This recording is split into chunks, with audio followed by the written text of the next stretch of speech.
Okay, good morning, good morning. It is 8:30, so we're gonna get started back. Eric, I have a question for you that's coming your way, giving you a heads up. So yesterday, we talked about a lot of things. Just want to give you a chance to ask any questions, to go over anything that's not quite clear, anything we might need to expound on.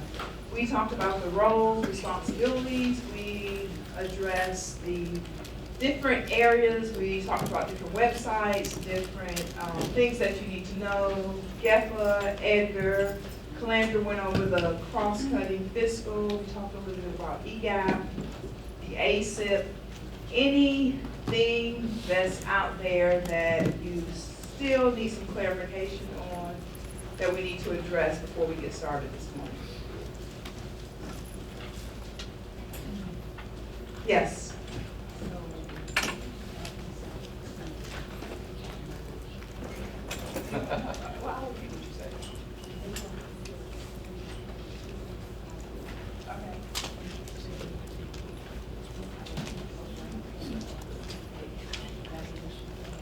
Calandra, this is coming to you.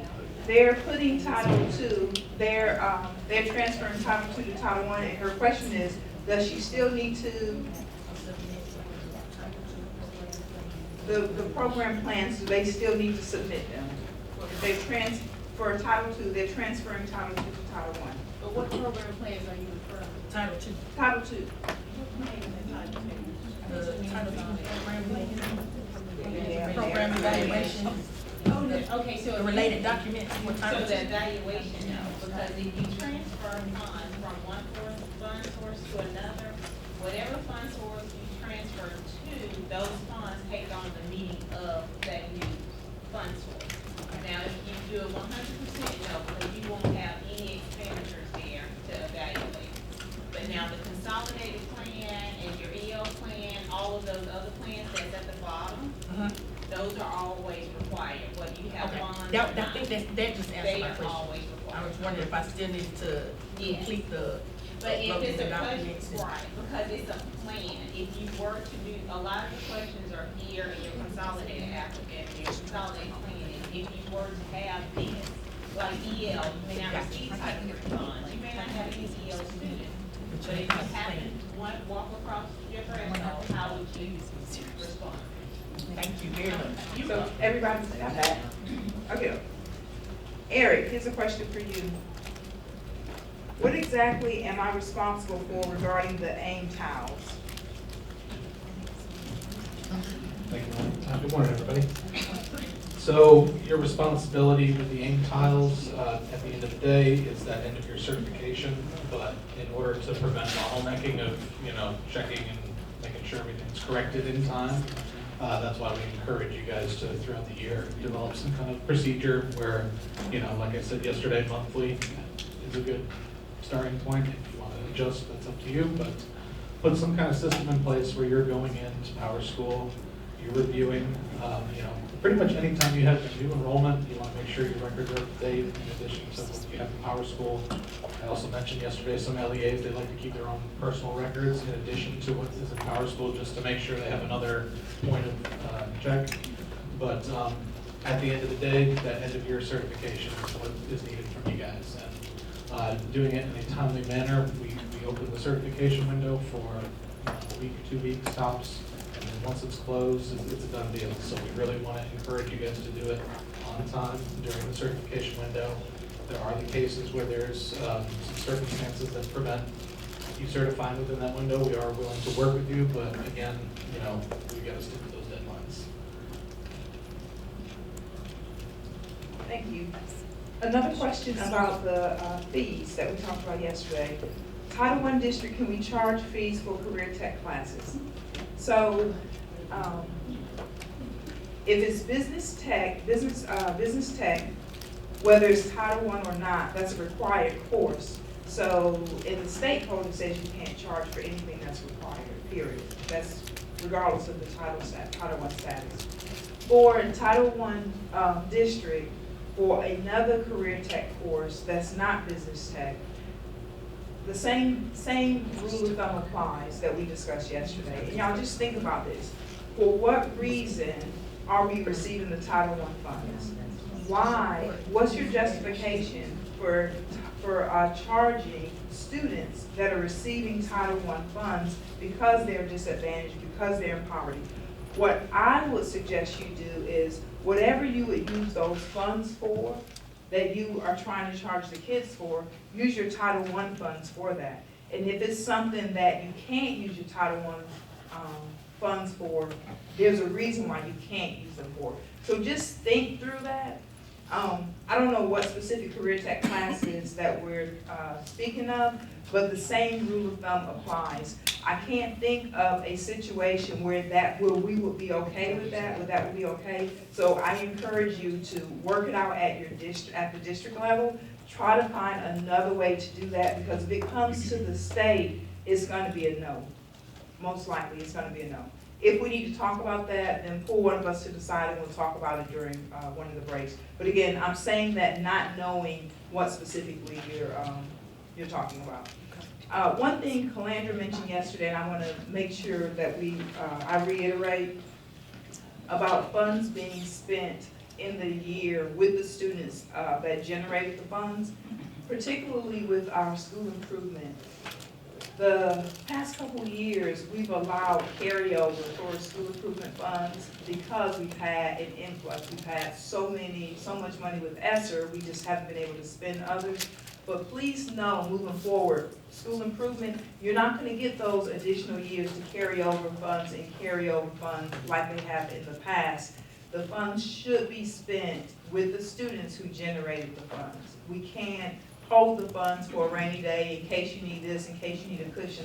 That's not what it's there for. So just keep that in mind. If you have any questions or issues or need some help, clarification, let us know and we'll walk you through that.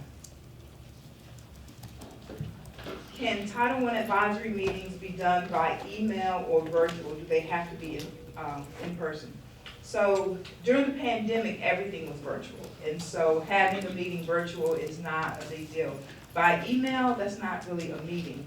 So I would question, why do we need to do it? Are we trying to save money and so we want to have it virtual, but everybody still has equal access, equal ability to participate, get the word out, get feedback, then we're okay with that. By email, that's not a meeting, that's just a correspondence, is what it looks like. Yes, ma'am? I was going to say, are you talking about as far as the Title I parent meetings? I know Advisory meetings. I know for ours, the way we sent it out, we sent out the video of the parent meeting, but it also had a Google form at the end for them to give feedback. I didn't know if that. Okay, so that's different. Okay. Reading this, it sounds like instead of a meeting, you're doing an email. This is what we want to do, send us some feedback. That's different than saying we're having the actual meeting and we're sending the minutes of the meeting or the notes of the meeting, the video out by email. That's different. There's nothing wrong with that. I saw another hand. I was gonna say. Yes. So, we've already had one of our schools has already had their meeting, and there was 2 parents. So, I mean, and they did send it out several different ways, Facebook. So I've told them that they need to also put it on what we call our Parent Square, which is our communication system, and then do sort of like you said, have something where they can reply back if there's any questions, because there was only 2 parents that came. It was a high school. You don't have as many come from high school. Okay. So is that okay? That's fine. Yes, ma'am. As far as with the, you know how the district has their meeting first, like a parent advisory, does that meeting need to have to report? The schools have their parent advisory meetings, or can it kind of pretty much happen the same, we get feedback and we just push out information with the Title I meetings? Or does the district need to go first before the school? Calandra, you want to address that? I didn't hear the question, the feedback keep going. She's addressing she asked about the district does the district meeting need to occur prior to the school's meeting, as far as the district level Title I meeting versus what the schools do at their level? Well, you know, the school level, we have a specific PowerPoint that we go by. I don't know if one happening first really doesn't matter, but not conjoined. I would have that meeting with another meeting. So I don't think it matters which one happens first, but they need to be 2 separate meetings, because the school level, you have specific topics that you have to cover, and the parents have to have the opportunity to get feedback. feedback, things of that nature. And please make sure one meeting isn't saying something that contradicts what was said in the other meeting. How would a new federal programs director find all required trainings? So I'm assuming you're meeting required trainings, what you need to train your folks on, the school and district folks on. And within that timeline are specific trainings, the EL training, a couple of trainings in there. However, there are some things that you may or may not need that may not be in the timeline. So like, for example, the enrollment procedures and the no barrier, stuff like that. I don't think it's in the timeline, but that's something that they need to know. And what I would encourage you to do is to have your beginning of the year, so maybe like in June, July, you're planning on for August, what are those things I need to make sure we notify people or we remind people. In fact, at the state level, now that these technology fees are such a big deal this year, don't know why it's a big deal this year, maybe because ESSER's gone away. But now we're gonna make sure that's a part of our beginning of the year information that we send out to you guys just as a reminder. So again, like I said yesterday, I would encourage you to use that checklist and to incorporate any other duties that you have to do at certain times of the year into that checklist, so you're using that, and then the areas that don't correspond to you, that just black those out, or highlight or something, like if you don't get interview or if you don't get migrant funds or something like that. Amanda, I may have missed this, but did you talk about 21st century yesterday? I haven't yet, no. Do you want I was gonna to do take it. a minute to talk about that, or is it on the? Sure. Okay, so just want to make you aware of 21st century. Okay, just want to make you aware of 21st century. I'm the new director and our coordinator of 21st century. I'm still learning myself, but if you have any questions about it, please feel free to reach out to me or anyone on the 21st century team at the State Department.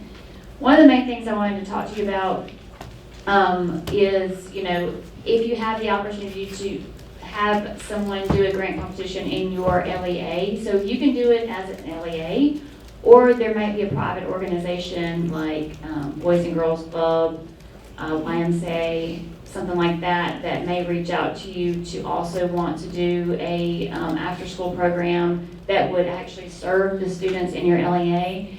We highly encourage you to do that. It's a great way, as Chris was saying yesterday, it's a great way to extend the learning and make it fun for the kids, because it does actually, even though they're doing some fun activities, they all have to tie back to some sort of academic achievement. So there's always ways to help improve student achievement through 21st century grants.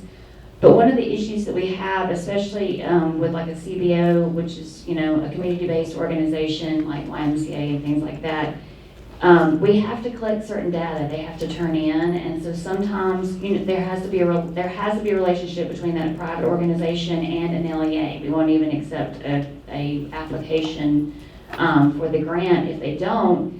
And so sometimes what we find is that the school will commit to having that partnership, but then when the time comes, it's hard to get data from the school, it's hard to get grades and things like that. And so there's like a disconnect. Sometimes it's because a principal from the year before signed up and said, yes, we'll do it, and then a new principal comes in and they don't want to have the hassle or whatever. But if you could just kind of help with that, if you are aware that situation is going on, and we'll probably reach out to you first if we hear that's what's happening, and ask you to reach out to those principals and just encourage them. I don't know why anybody would not want a 21st century program at their school, because it really does, it helps with student attendance, it helps them like school more. And again, it gives them the chance to do some real life application to what they're learning during the day. Is there anything else you want me to? just that it can supplement some of the Oh, programs yes, that are that's right. going away. Sorry. Also, think about it this way, you know, your ESSER funds are going away. We've been doing these literacy camps during the summer and things like that. All that funding is going away, so this is a great way to be able to continue that sort of thing with the 21st Century funds.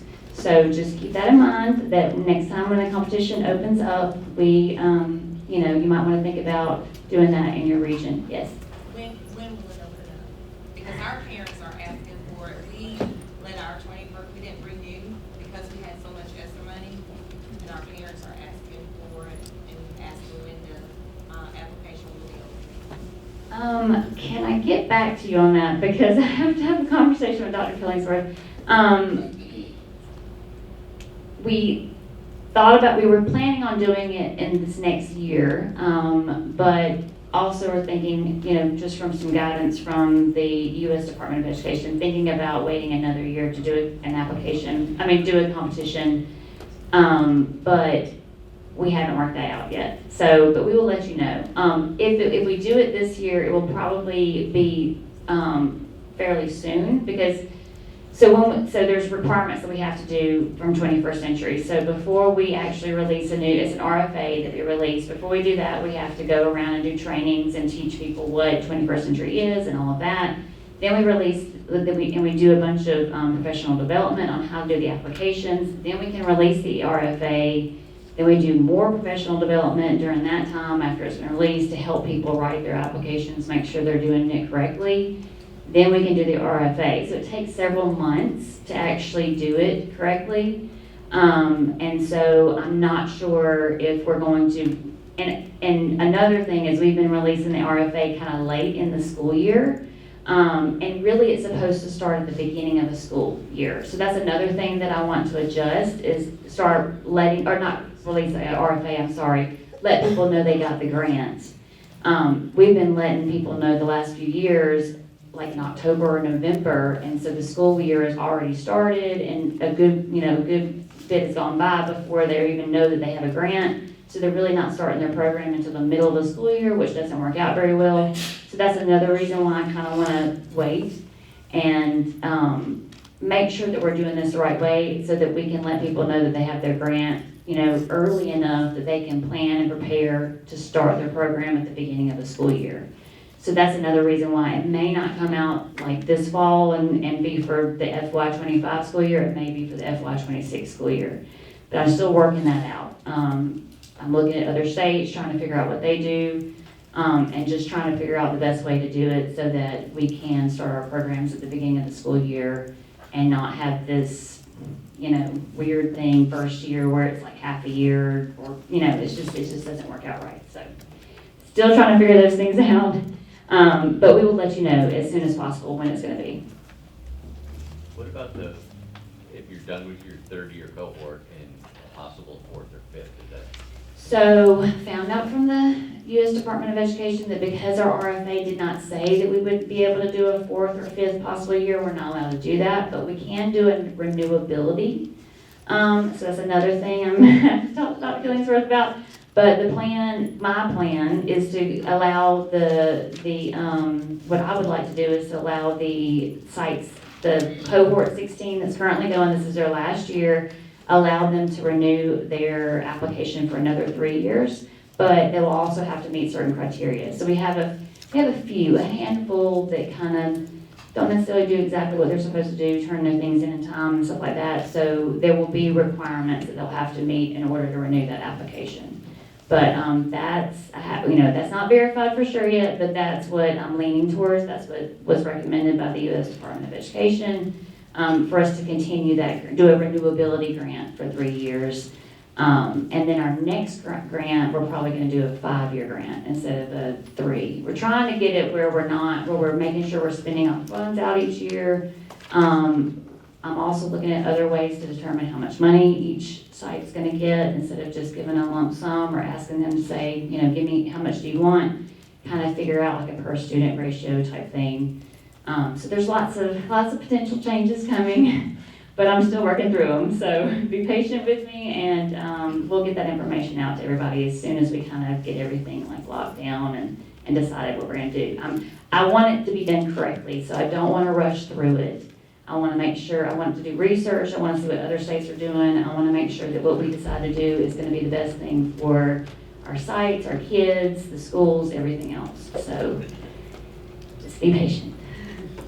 Any other questions? All right.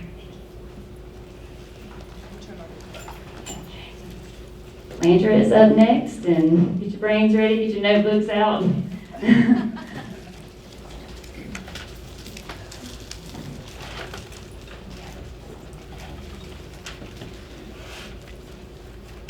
Good morning. Good morning. Did y'all sleep well last night? No? With all these numbers and figures and conversations going through your brain? Not me, I slept well. I was exhausted.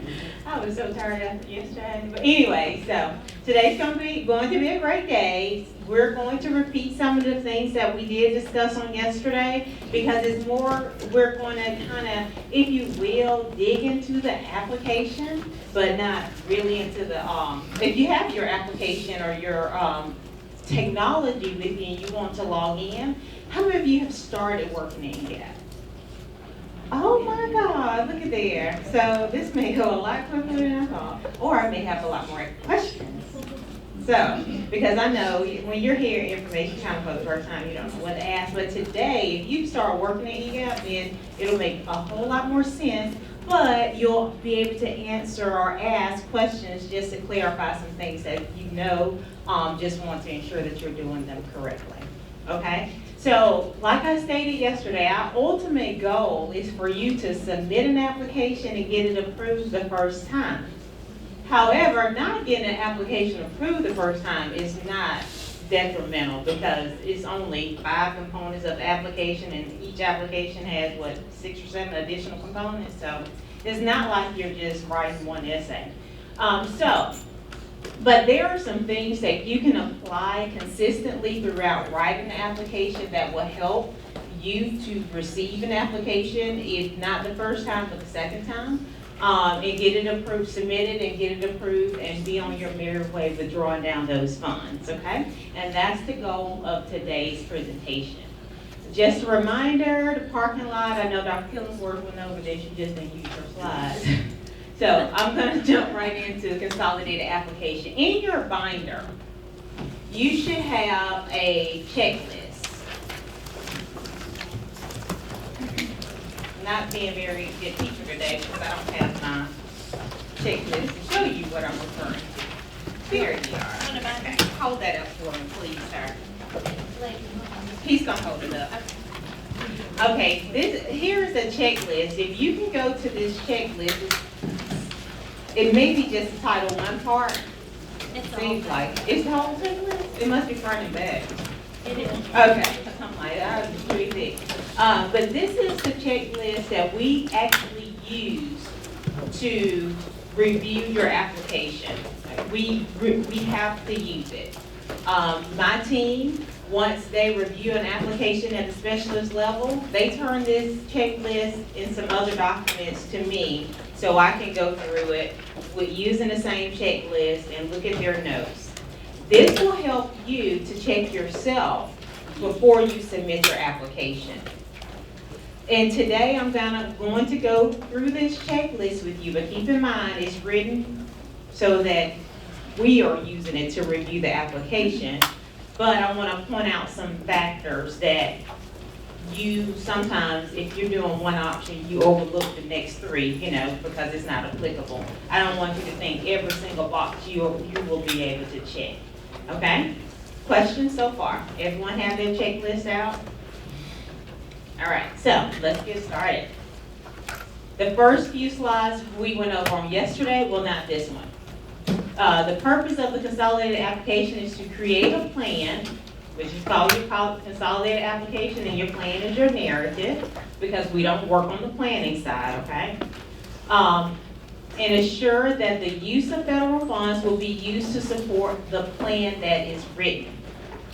It is very important. The goal is to fund the plan instead of to plan for funds. We do not use title funds to fill in budget gaps. Please understand that that's not the purpose of the title funds, to fill in budget gaps. So if you're wondering how I'm gonna pay for this person, let's move this person to Title I, we have the wrong perspective. We create a plan and then use the funds to fund that plan, okay? All right. Here is just a brief list of what you had, Dr. Killingsworth went over yesterday, but I want to point out some important factors with planning. Planning for this year's application should have started in April. A lot of you were not in your roles in April, which is okay, but you will be next April. You must start planning ahead. Dr. Williams talked about the ASIPs. Once you receive your data back from state testing or whatever data sources you're going to use, that's when your planning starts. Get those ASIPs written. Just because they are due in October doesn't mean that you have to submit them, or they can be completed prior to October. They can be completed before the first day of school, because we want to start implementing the day those students walk on your campus. That's the only way you're going to be able to use those funds for the students who generated those funds. We have to plan. And as a principal, I'll be honest, my first couple years, I did an ASIP, but I did the ASIP, it was on the shelf, but whatever.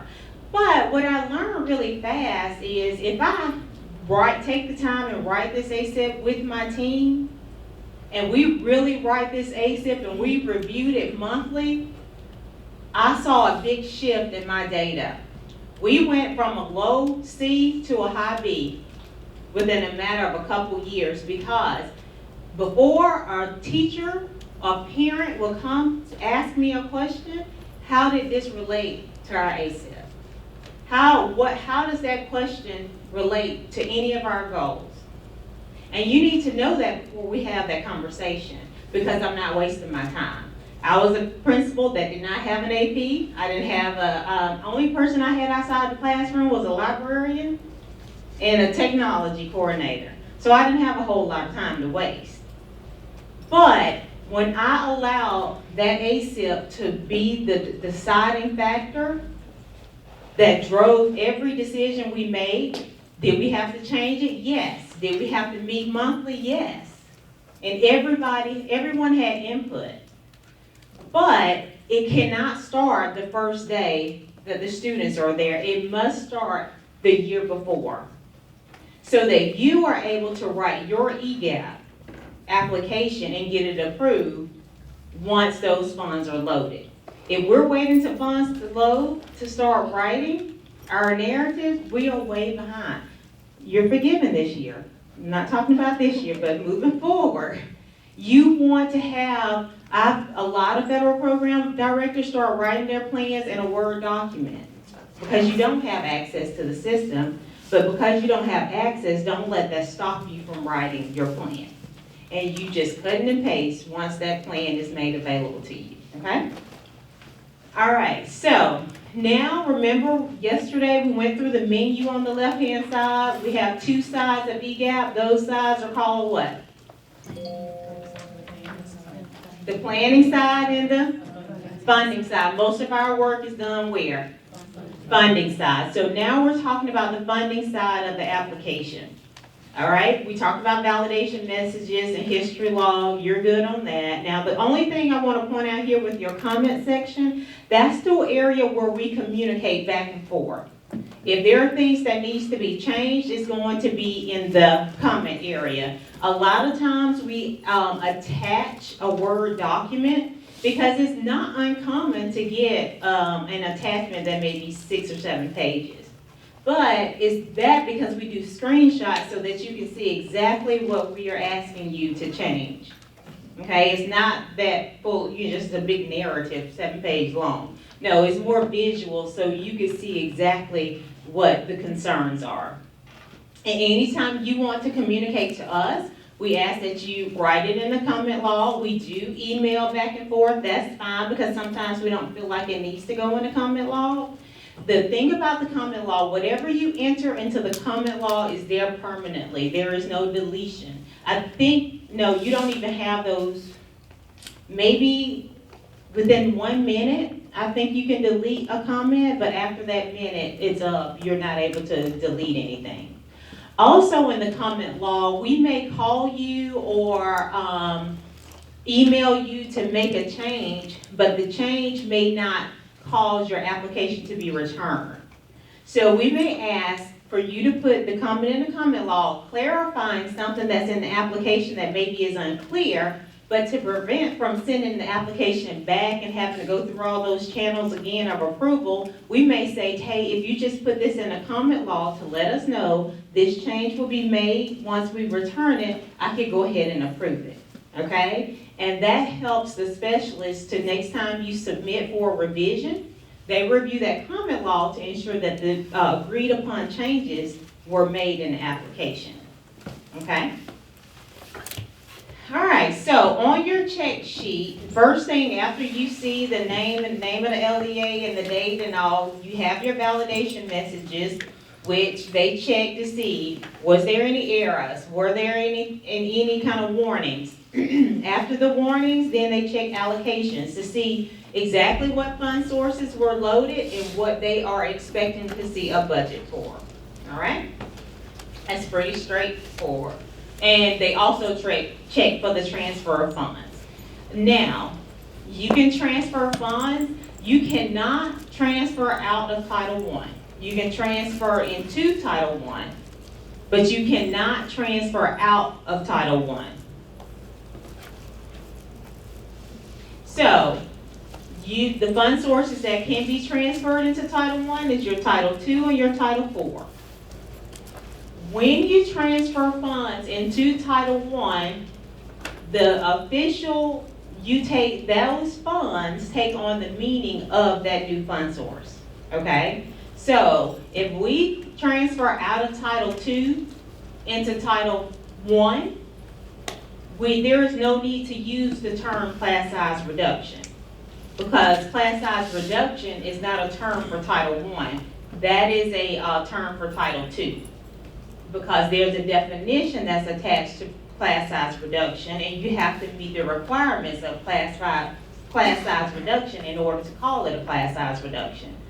But doesn't mean I can't hire an additional teacher. You can, but it doesn't have to meet that provision. Does that make sense?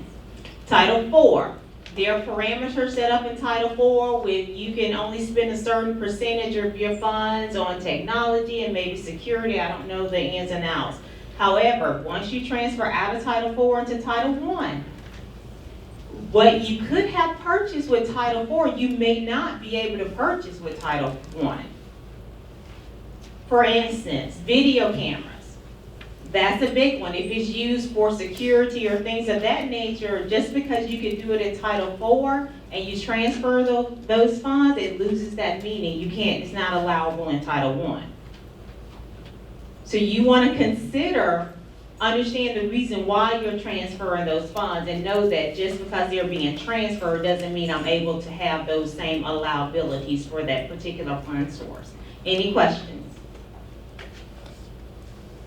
Okay. Capitalized equipment is our next section that we review. All capitalized equipment must be pre-approved. A capitalized equipment is any unit cost that is $5,000 or more. That means one piece of equipment, one piece of whatever, if it's $5,000 or more, it's considered capitalized equipment, and there must be prior approval. The application is not your approval. You have to submit written prior approval before anything is entered into capitalized equipment. Now, was that the case with ESSER and GEAR? ESSER and GEAR funds? No.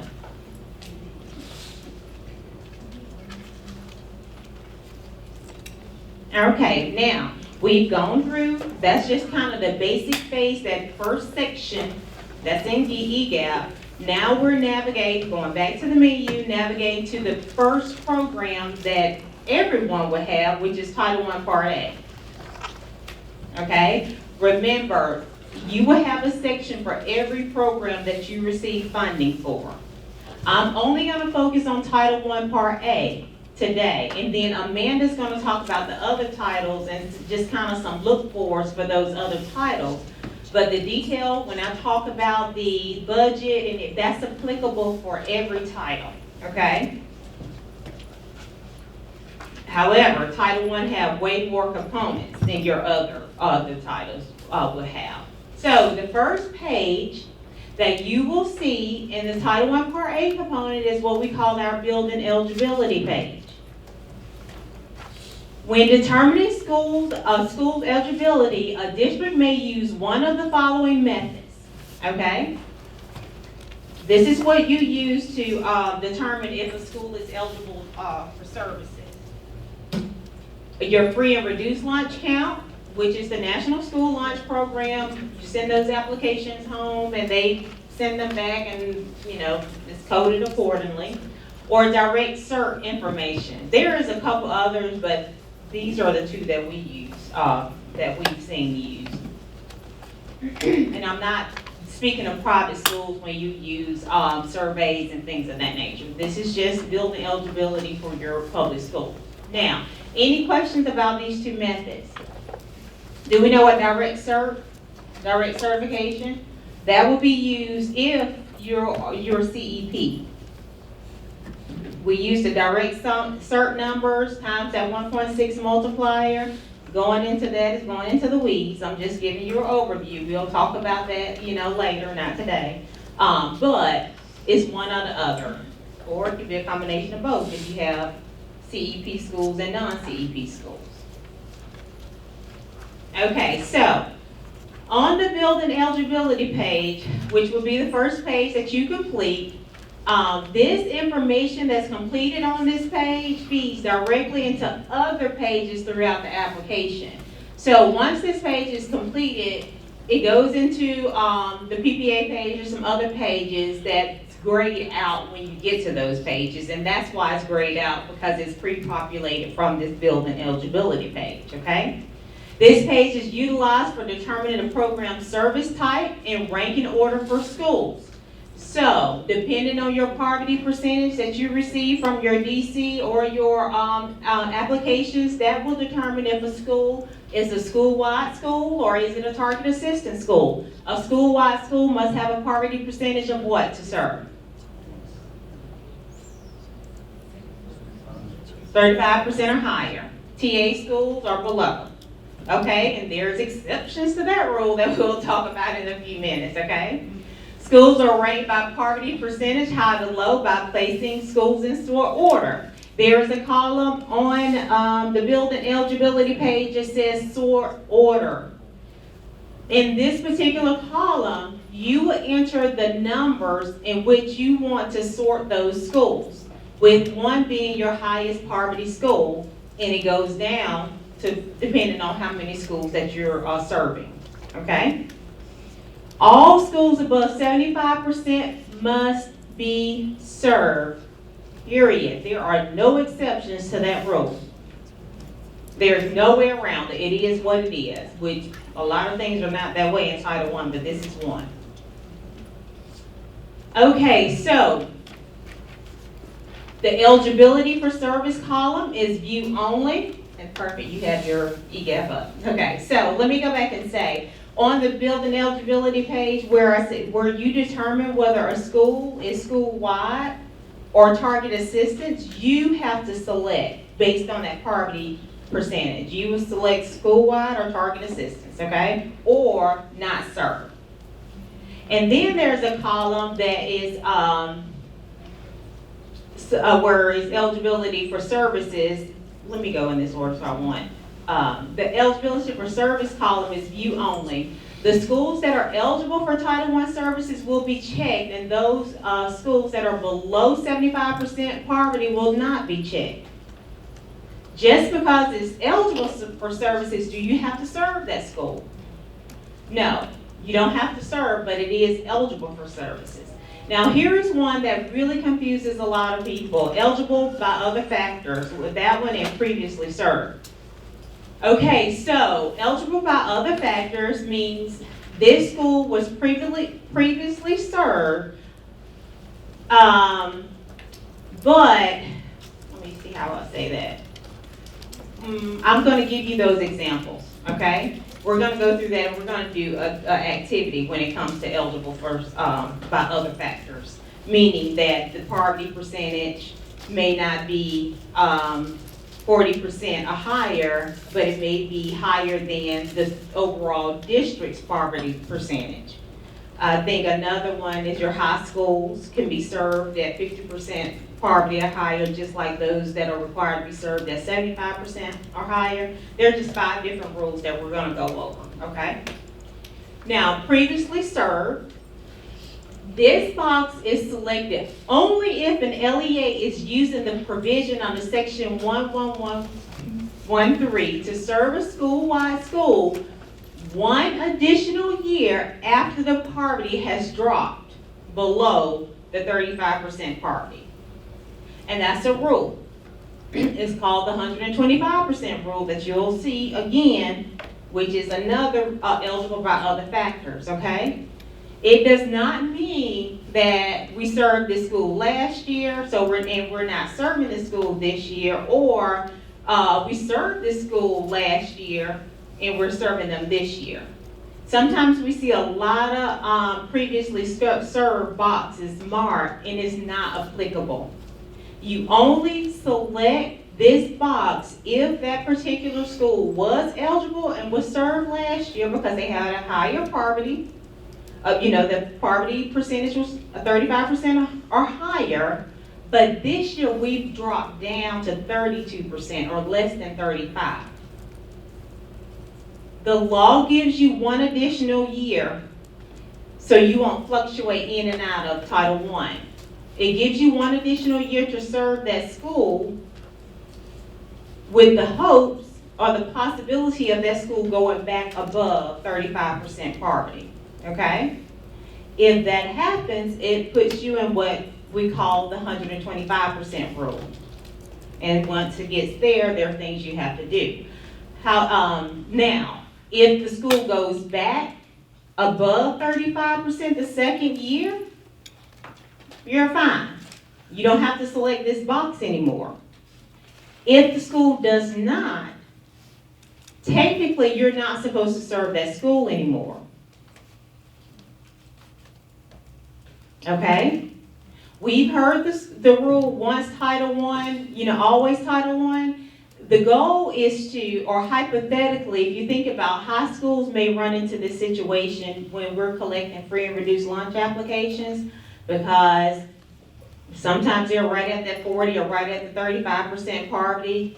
One year they may not collect enough, not because the students aren't there, they're just not turning in their application. So it gives you that year to get onto those schools and say, hey, you got to get your application in or you won't be funded this year. So it kind of gives you that grace there, okay? And we'll talk about what happens if that's the case. We do have this happen, but it's not as often, okay? So don't be alarmed. If this does happen, that school drops below the 35% poverty and the 125% rule kicks in, it's a business rule in there that will alert you at the top. It'll tell you 125% rule is enacted and you would know you would have to complete the PPA page before we do the set-asides page, okay? That was a lot. Questions? Okay. All right, so now we're done with the building eligibility page. All of the information is complete. There's, I think, only like 4 or 5 areas you complete on the building eligibility page. The other blocks on there are pre-populated, okay? Okay, so once we're finished checking the building eligibility page, we go on to the set-asides page. Ideally, this would be the first page you complete after you review and complete the building eligibility page. The only reason it's not is if the 125% rule goes into effect. Then you would have to skip the building eligibility page, complete the third page, which we'll talk about, our PPA page, and come back to the building eligibility page. But right now, I'm going to go in this order because the next page is our set-aside page, okay? This is my favorite page of the entire application. Okay, so the LEA set-aside page provides the LEA with an area to document and reserve funding for district-level activities. If you're in there, if you're in the set-aside page, the set-aside page is split into two parts. The top of the set-aside page box is a view-only area. The only area you would change would be the carryover. So for the purpose of the first round, it's all view-only, okay? Pre-populated based on the information that was completed on the building eligibility page, okay? Which those areas at the top that are pre-populated for you is the total number of public low-income students, the number of eligible students in participating private schools, the total number of low-income students for your public proportionate share and for your private proportionate share. Those are pre-populated from what will be, what is entered actually on the PPA page too, and the set-aside page, okay? No, from the PPA page and the building eligibility page, okay? So, and then you have your services for private schools with your proportionate share allocation and then your Title I adjustment, because we have to adjust the application once, adjust your overall allocation once the proportionate share amount is taken out. So all of that is at the top of your set-aside page. Those are called, if you serve private schools, that's a required set-aside, that's automatically taken out, okay? Now, at the bottom, let's go. At the bottom of the set-aside page are some other required set-aside, then we have some optional set-asides, okay? And when I say set-aside, it's literally setting aside money to serve students at the district level.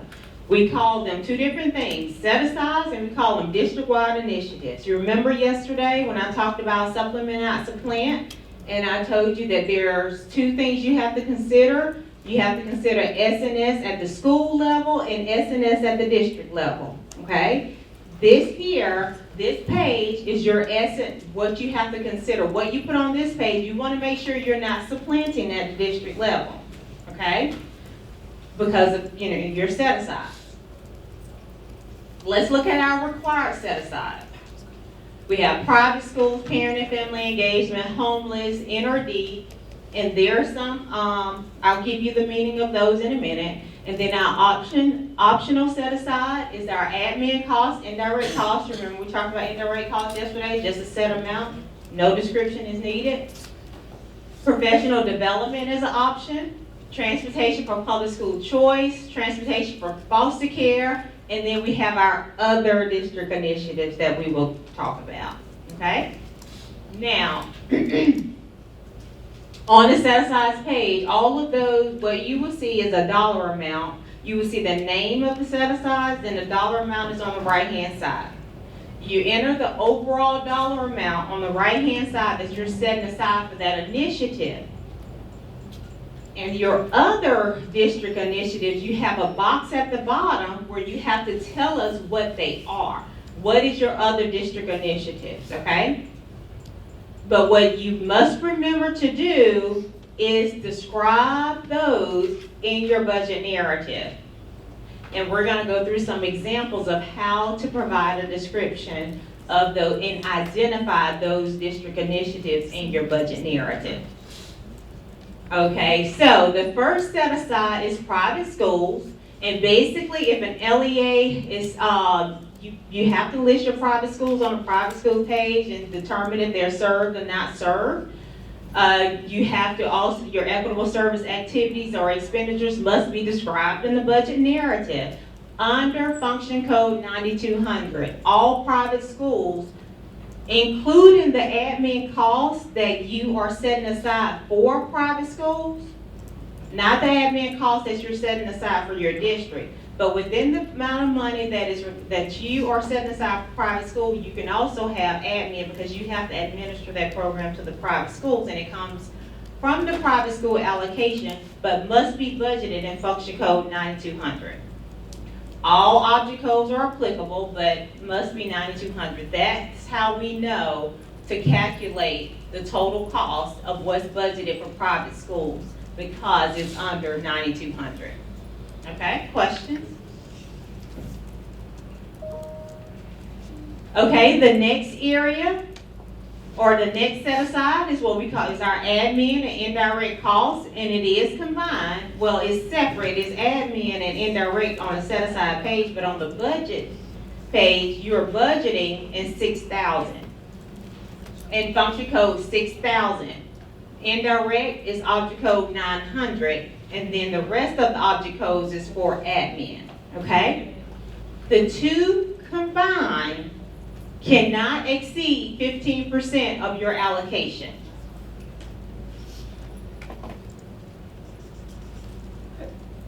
Yes, ma'am.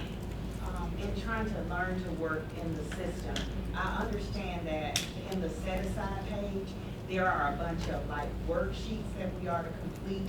Are you gonna reference us to those? Okay. Actually, right, I am as I go through in this section, and then, are we completing? We're not completing one, but we will review. There's screenshots of how to complete, like the parent and family engagement worksheet. For instance, I think here for private schools, did I put anything about the worksheets here? No, but I will. We will discuss. Okay, thank you. Mm-hmm. Are we gonna be able to do this PowerPoint also? Yes. Get it sent out. You sent it out? I mean, I'll get Amanda to do it, yes. Okay. Through Power School. Okay, perfect. Okay, so, all right, so the two together, admin and indirect, cannot exceed 15%. But I do want to talk about what goes under admin, because a lot of times we get confused thinking the administration section means any administrator that's in your district or in your building. This part of admin is strictly for those who are administering the program of Title I or any of the title programs. That means you are responsible for administering that program, such as the federal program director. Sometimes you have a professional development director, not a person that's over professional development for implementation, okay? Not anyone that's implementing the program, but the person that's overseeing the program. Does that make sense? All right? So, the individuals that are overseeing any program, federal grant, it could be budgeted in admin costs. So it could very well be your bookkeeper who is processing all of your A2s, or what you call invoices, and doing your inventory. They're doing the paperwork part of the program. But just say if you are the federal program director, and for the larger LEAs, they have like instructional people or Title I program people that go out to support the schools with writing their ASIPs. They support the schools with even spending their funds or budgeting their funds. Those are your instructional people. They will not be budgeted under 6,000. They can be budgeted on the 11,000 or other, 2190, I believe, other instructional support, things of that nature. You want to limit, because you can't exceed 15%, and then you have to factor in, you want to be able to reserve your indirect costs. But the people that are really administering the program and the support of the program can be budgeted on the other fund sources without those limitations, okay? All right, our Title I set aside for professional development. This is an optional set aside, okay? Any of our optional set aside must have a direct need. It must be directly connected to a need. It cannot be a general type area or a place where we want to just hold funds just in case. And let me give you an example how some professional developments can be allowed and some will not be allowed, okay? Just say, at the district level, I'm going to set aside funds for people who may want to attend the mega conference or may want to attend model school conferences or may want to attend whatever the major conferences are. I'm going to set aside $10,000 for those professional developments. Will that be allowed? No. That would not be allowed. Not saying that they can't attend mega and you can't pay for PD, for them to attend. It just needs to be done at the school level. It is not a district initiative. A district initiative is clearly aligned to a specific goal in that district. And here is an example of an allowable district initiative for professional development. The district has I'm a full Title I school, let me say that because it wouldn't be applicable in all situations. Full district-wide Title I schools. And we are implementing Marzano's strategies or whatever, he has a whole process of learning.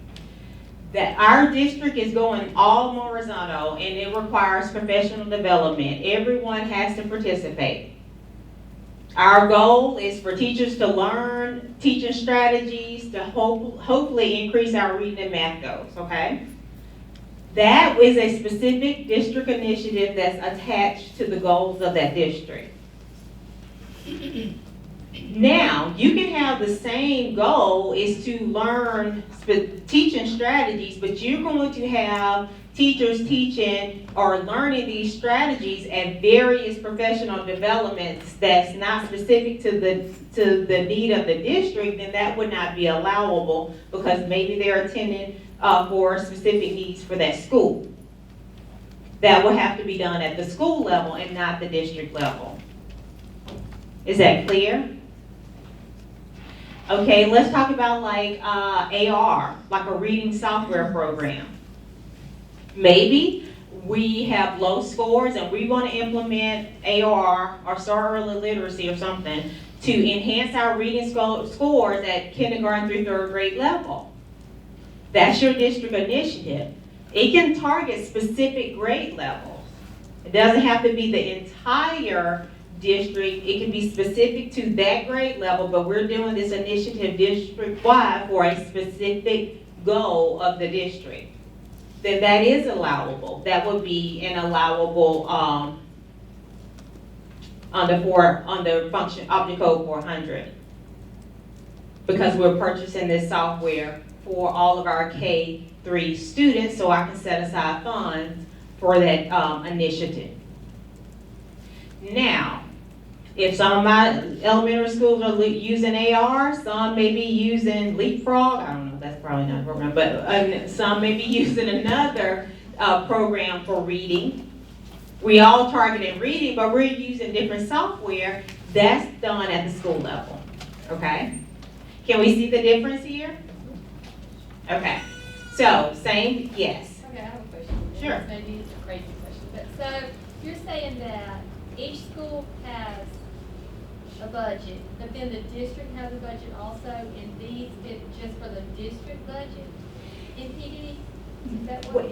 Okay, yes, with the caveat of you setting aside, what you set aside, when I say on the set aside page, the funds that you're setting aside is used at the district level, but it can only be set aside if there's a specific need of the district. It's not an automatic set aside and then the district plans how to use this. So set aside is just for the district level? Absolutely. Just for the district level, if you're full Title I schools. Now, if you are a mixture of title and non-title, it's set aside specifically for Title I schools. Just because I'm setting aside funds at the district level does not mean I can use those funds for the entire district if they're not served, if those schools are not served. Unless it's 3 areas. Is it 3? Yes. Homeless. Homeless funds can be used district-wide regardless. And N or D. Neglected and delinquent. The others, such as private school, private schools taken out, or parent and family engagement, of course, because they have to be Title I, it comes out of their allocation, but the Title I schools, but let me see, foster care, EL is a big one. We removed EL off the set-asides page because it was so confusing. Because we're thinking with homeless, we can serve non-title students. With EL, you cannot. Okay, one more question. Sure. So, why would a district, if all of your schools were Title I, why wouldn't you just let each school pick how much they're gonna put in PD and not give the district? Oh, I want to dance off that. Because that is the purpose. That is the purpose. In the law, it clearly states Title I funds are for schools. It's a school-based program. So that is the purpose, and that's why we are very strict. I am the set-aside police. Because this money belongs to the schools. It's not to support district level personnel. However, if you have initiatives that are supporting your schools, I'm fine with that. Because the students are still reaping the benefits.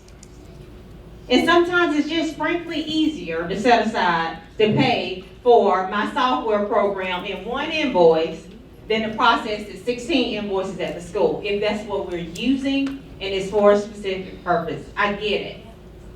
But it's not to hold money just in case. Or hold money to say, I'm going to let this school go to this professional development, I'm going to let this school go to this professional development, and it's really not equitable, and you are circumventing the PPA. You are serving schools out of order. So our highest poverty schools are not receiving what they are due. And yes, it bothers me. Because those babies need this money and they need the services. So it's not personal, but and sometimes I know at the district level, I get it. You don't have a whole lot of money. I get it. I do. I understand. But at the end of the day, the purpose of the funds is what's important. The reason you receive them is to serve the underpopulated populations. I just want to make a comment as a CSFO that had to do some federal programs duties.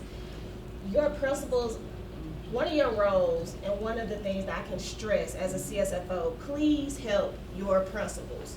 Because you'll run into a situation where you ask why just not let the schools do it, and then you run into principals want to set aside $20,000 for PD. You're not sending, you don't have that many teachers to send to PD for $20,000. Just help them budget that money, because it is easier, in my opinion, if you have these initiatives at the district level. And so, because a lot of your principals just don't know what to do, and you're telling them, hey, you know what your students need, but they still budget their money horribly. And then field trips, they have to be aligned with objectives and goals. But you want to send them, okay, I want to have this much set aside for field trips at the school level, but now at the end of the year, y'all haven't went on any field trips. Mm-hmm.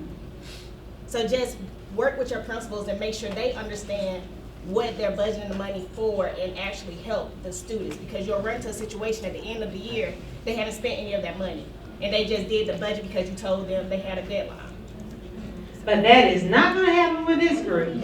That's right. Because we're going to have measures in place. Excuse me, my language gets loose because I mean this. We're going to have measures in place because that's what happens. And when we are not using our ASIP to drive our decision making, when we're not having those mid-year reviews, when we're not having those conversations, when we're not planning before the school year starts, we just start spending money.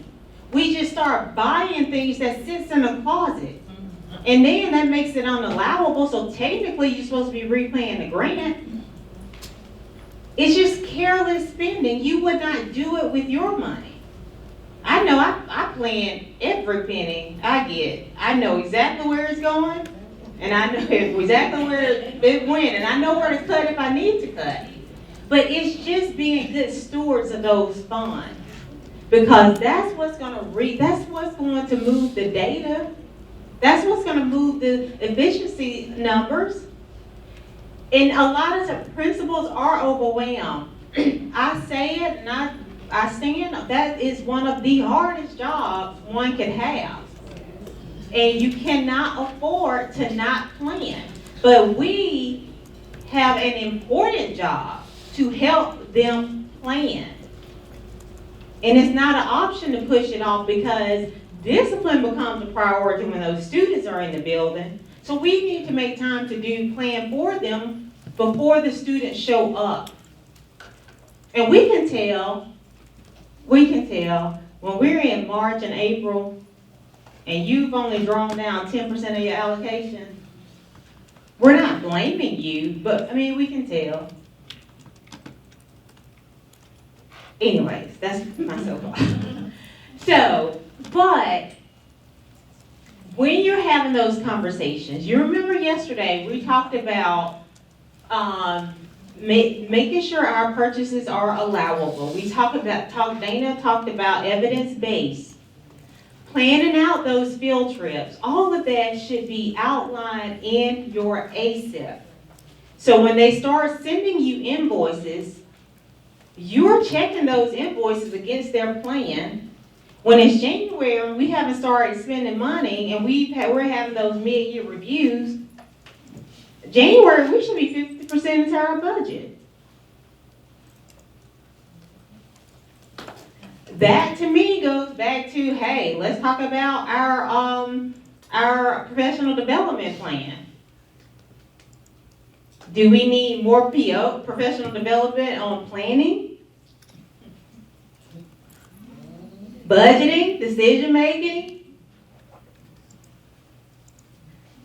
Okay. Moving on. I had a question over here. I said I was going to be moving and get us out today. Can we use private funds for field trips? If it's tied to a standard and if it's reasonable and necessary.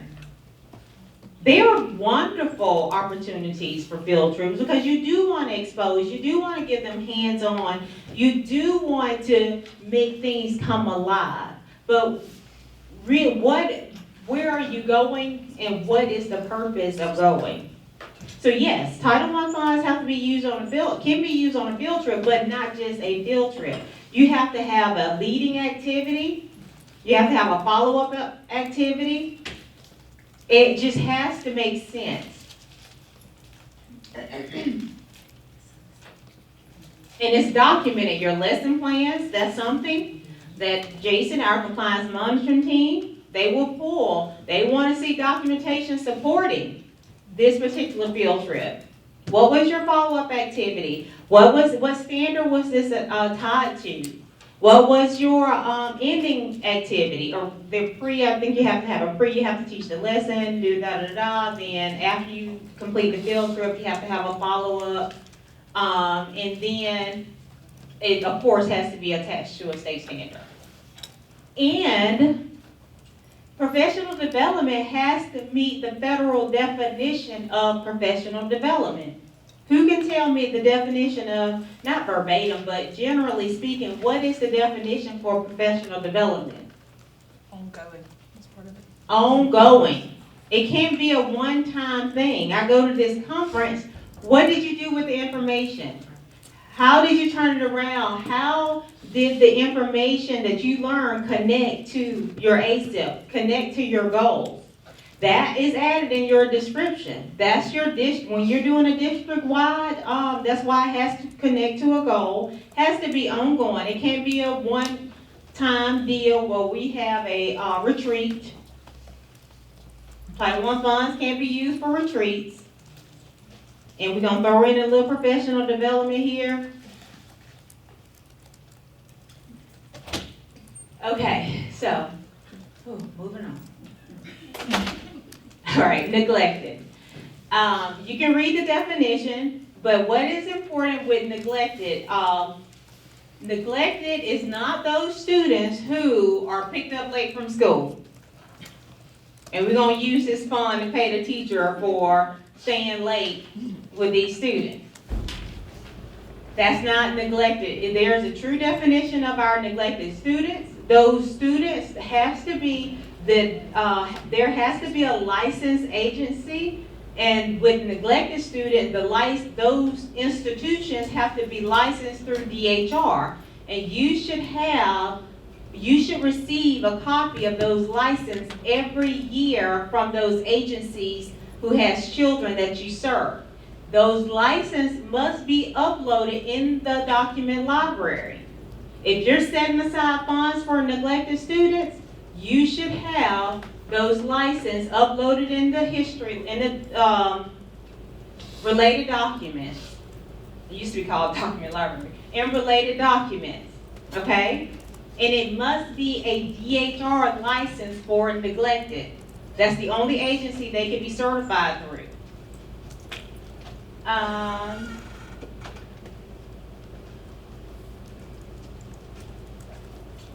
Delinquent, same scenario. However, delinquent facilities must be licensed through the Department of Youth Services. You have some agencies that certify through both. That's fine. They certify for neglected, they certify for delinquent, but they must have both license. If an institution doesn't have a license, you can't serve those students. You have to submit your annual count every year. All those students who are counted in your annual count must be in a licensed institution.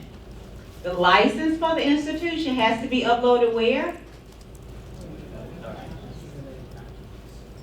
In the related documents. I did say document library, that was the old one. But in related documents, every single year, you should be collecting those licenses. And there is a fund source for neglected or delinquent, okay? Remember the first day when Chris talked about the different fund sources? Neglected or delinquent does have a fund source, but what I'm talking about now is the set-asides for neglected or delinquent. Just like homeless have their own McKinsey-Vento, their pot of money that you can receive for homeless students, but what we're talking about here is the set-asides for homeless.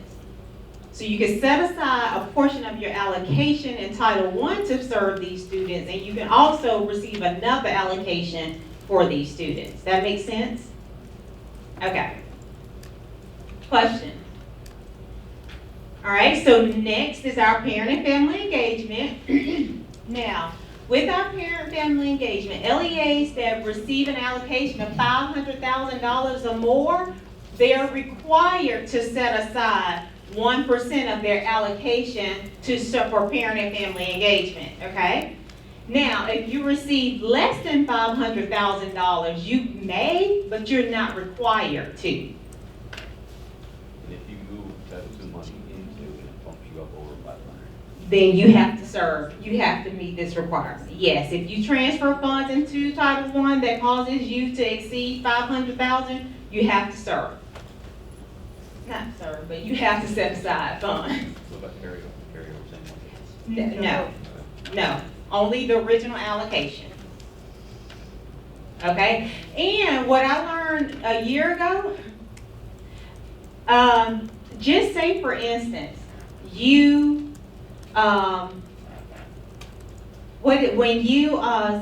you transfer funds, just say for instance, this is gonna get in the weeds, I don't wanna confuse you, but with the 15% carryover, you don't transfer, but then you decide to transfer the carryover, then you didn't meet that 15% requirement, it will be deducted, don't worry about that. Yeah, but, don't worry about that. So, to answer your question, no, not carryover, but yes for transfer.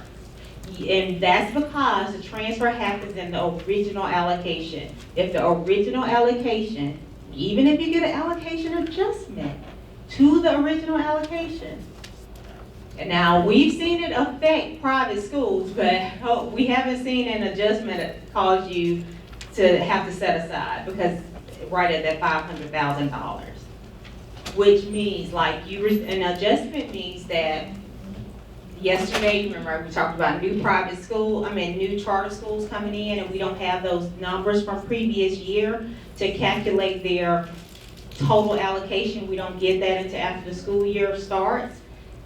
And just hypothetically say what they reported on, their enrollment is different, that can cause the State Department to have to adjust the allocation. Meaning they may have over-reported or under-reported, but the overall state allocation has to be adjusted because of the percentage that each school is required to receive.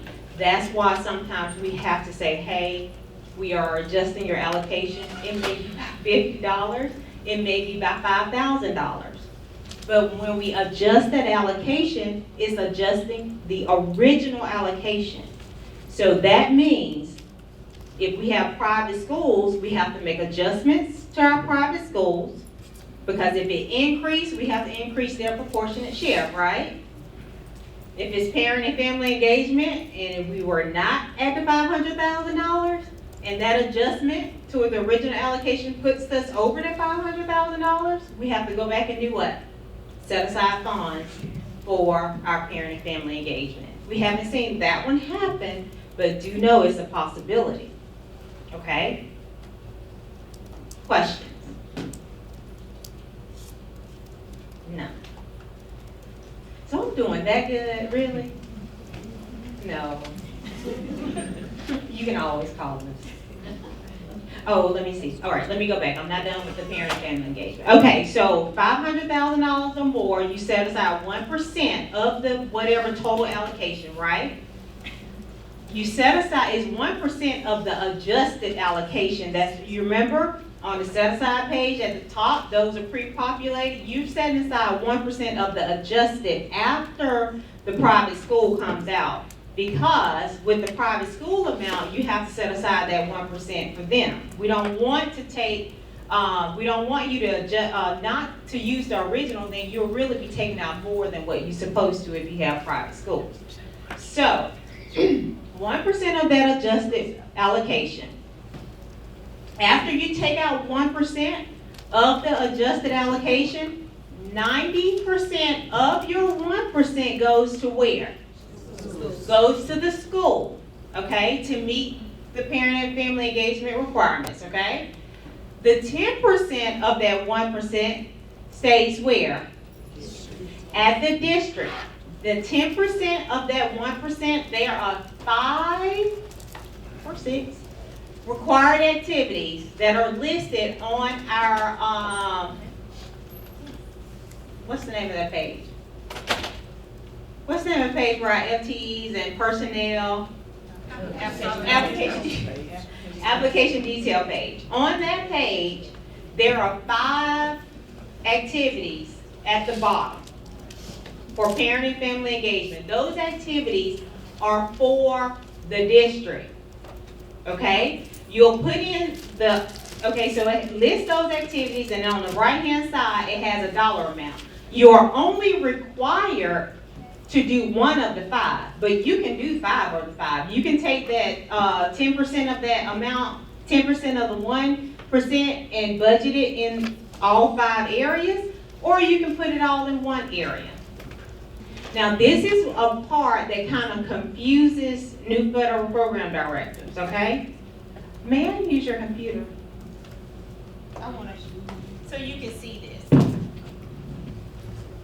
Here at the bottom, is that where you budget the 10%, okay? So, here are the areas. You do not have to put money in every area, but you can put money, you have to put it in one of the 5. At the bottom of the, what page again? School-wide details page, okay? But here is what confuses or can get if you start going back and forth on things. At the bottom is your total.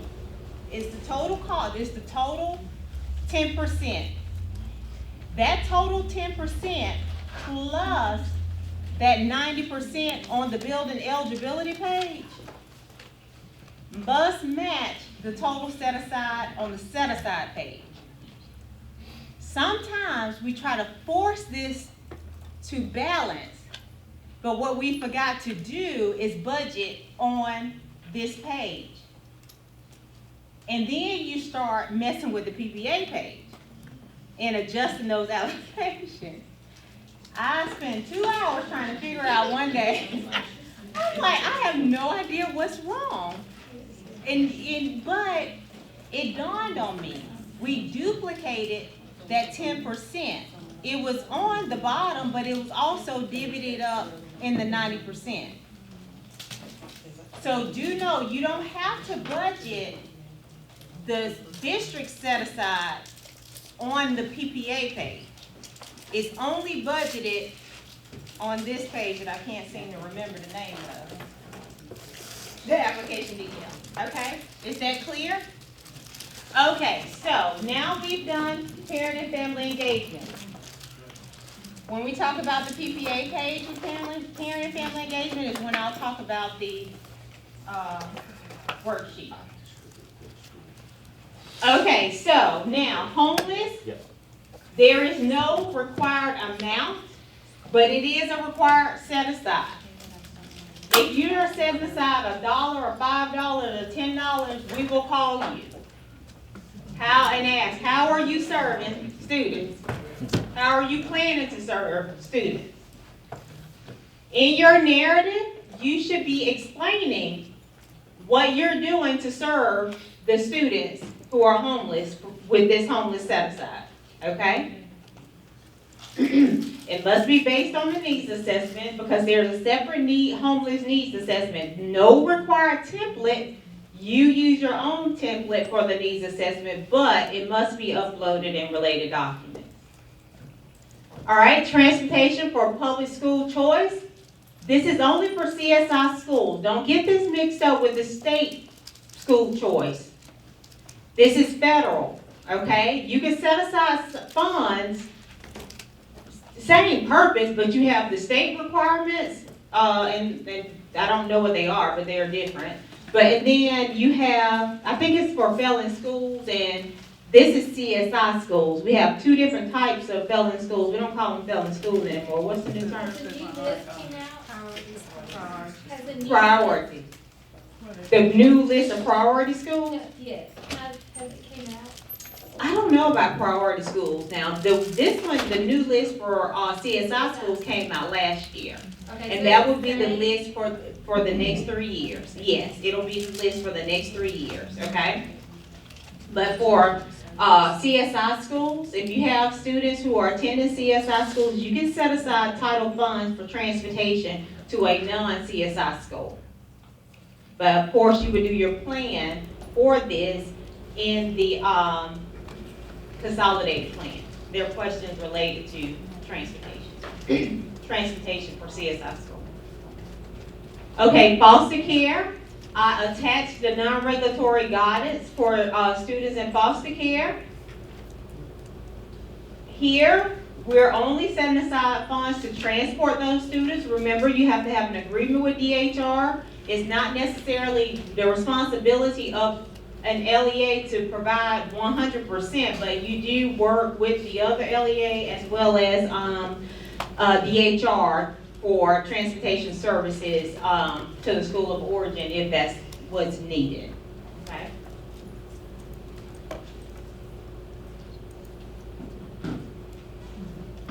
All right, so our other district initiatives. All right, other district initiatives must list each of the other district initiatives in the other district initiative narrative box that's at the bottom of the set-aside page. Each quote-unquote other district initiative must be listed with the dollar amount that's attached to that other district initiative. Don't just list them and then give me a grand total on the right-hand side. If I have 4, if I have pre-K as a district initiative, or other district initiative, I need to have pre-K, the dollar amount. I don't need a description right there. I just need the name and the dollar amount. Then I may have like an instructional coach, the name of that position and a dollar amount. In your narrative, you're going to give me the description of all of those things, okay? So we just need the list and the dollar amount here. Also, of course, the total amount that's in that box must add up to the amount that's on the right-hand side that will be budgeted. Now, each other district initiative must be clearly labeled and explained in both the history log and the budget narrative. What happens, we forget to label our other, or any of our set-asides, we forget to label. All of our set-asides, we'll go through an example in just a second, must be clearly labeled. For instance, if I have other district initiatives, and the one I'm referring to is pre-K, I'll have other district initiative, pre-K, or set aside other district initiative pre-K, then I'll give my description. Because that can be very hard to distinguish between what is the district initiatives and what is the PPA, what's budgeted for the schools, if we don't clearly label our things in our narratives, okay? And that will delay us approving the application, because then we'll have to decipher between the budget to see what was labeled, what was not, and it just takes a long time. And let me tell you, how many people in this room is the different versions of applications we receive? Nobody writes an application the same.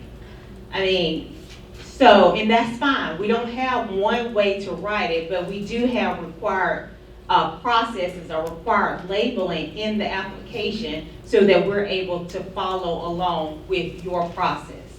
I got everything there. Okay, yes, the bottom is so important, which I said, I'll say it again, said 1,000 times. Other district initiatives may not directly or indirectly serve schools out of rank order. That's not an option. We must serve in rank order. And they may not fund any personnel, service, product, or equipment that could be directly attributed to a school cost center.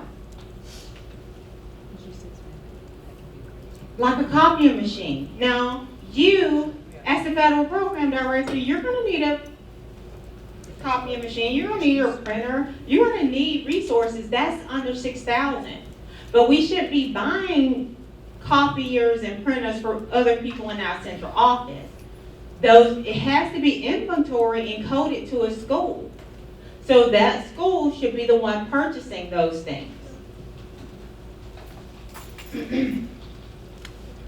All right, so this is one, because we are seeing a growing amount of districts that are setting aside funds for pre-K, which is great. We know that's a big state initiative, which is called 2 different things, but I'm talking about Title I pre-K.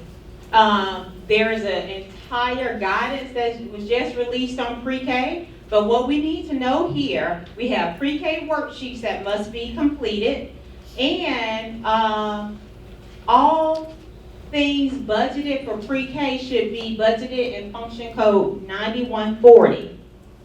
Anything related to teachers, aides, any purchases, materials and supplies, software, anything related to that Title I pre-K should be budgeted in 9140 function code on your budget.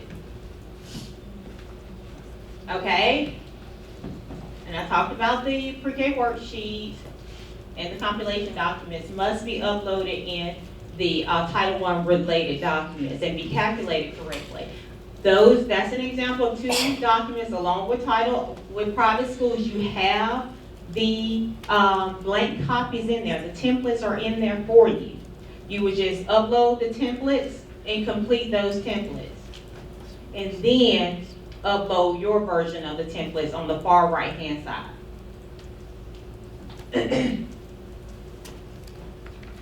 All right, so districts must illustrate how activities, supports, and practices are aligned to the state standards. That's whether it's school-based or district-based. I say this, school-based or district-based.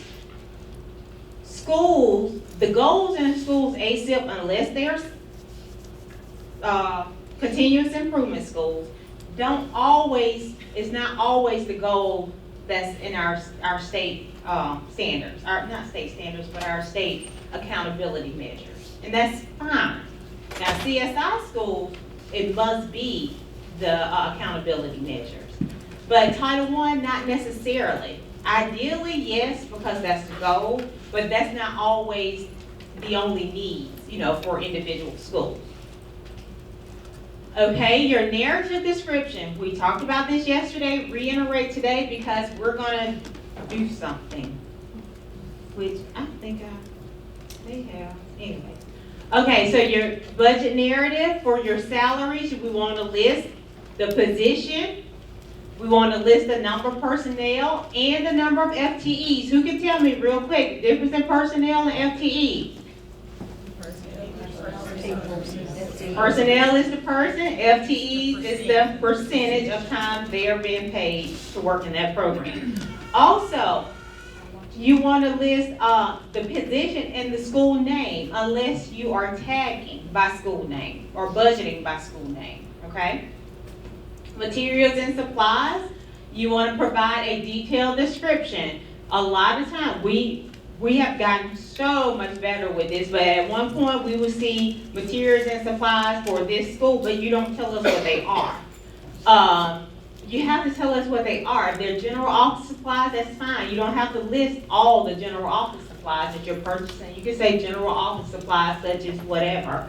But you want to give us a detailed description of the materials and supplies that's being purchased. In purchase service, you want to include the number of personnel and FTEs, if that's applicable, not always applicable, and you want to be able to provide a detailed description of the services that purchase service will be providing, or that contract will be providing. Some descriptions must have keywords or phrases because of federal state requirements. General budget expenditures. In practice, this means an LEA should be able to do the following. We talked about this yesterday, but explain how the costs help fulfill the federal program requirements, how the costs address the LEA's or the school's need, and further the federal program goals, and be able to justify that the amount allocated is appropriately supports the LEA's prioritized needs. Okay, here are questions you want to ask yourself when budgeting. Your budget narrative must be specific enough to determine the allowability and reasonableness of the expenditures. That is why we're asking you to provide a description. So we won't have to call you to get more details to determine if this particular purchase is allowable. So you want to ask what type of items are being purchased. You want to answer per se, in your narrative. What types of items are being purchased? How many items are being purchased? Here, because if I'm saying I'm buying a materials and supplies, and just say hypothetically it's technology, and I am budgeting $85,000 for technology, but I'm saying I'm buying Chromebooks. How many Chromebooks are you buying for $85,000? But you may not just be buying Chromebooks. You could be buying Chromebooks. It could be like those portable display boards, But if you tell us that, we look at the dollar amount and what you're purchasing to see is that really applicable or is it necessary? Because we've seen people want to buy one display board that costs like $200,000 and come to find out it's this type of virtual reality type thing that it was not necessarily necessary for the purpose of the grant. what activities are being funded, who will participate in the activities. Now, each description doesn't have to have every question answered, okay? Just generally speaking, enough to provide us information to clearly detail your plan. What students are being targeted for the service, especially if you're a TA, okay? When will the activities take place? Are the services being contracted and through whom? That's of course related to our purchase services.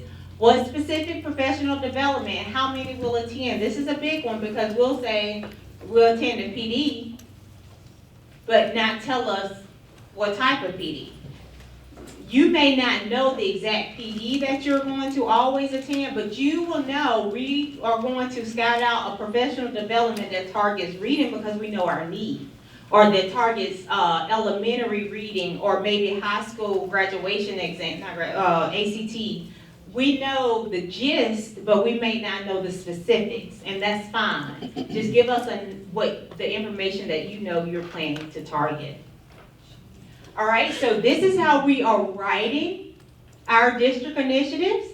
At the top, what you see is the box that's on the set-aside page.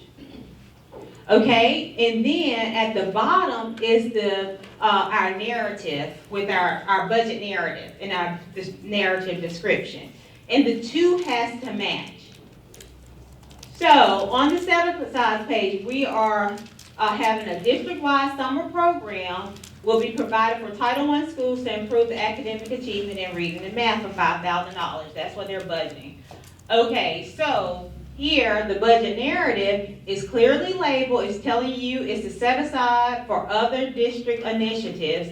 And for salaries, they're budgeting $3,000 and gives us the explanation of that particular program. And then the hourly pay and yada, yada, yada.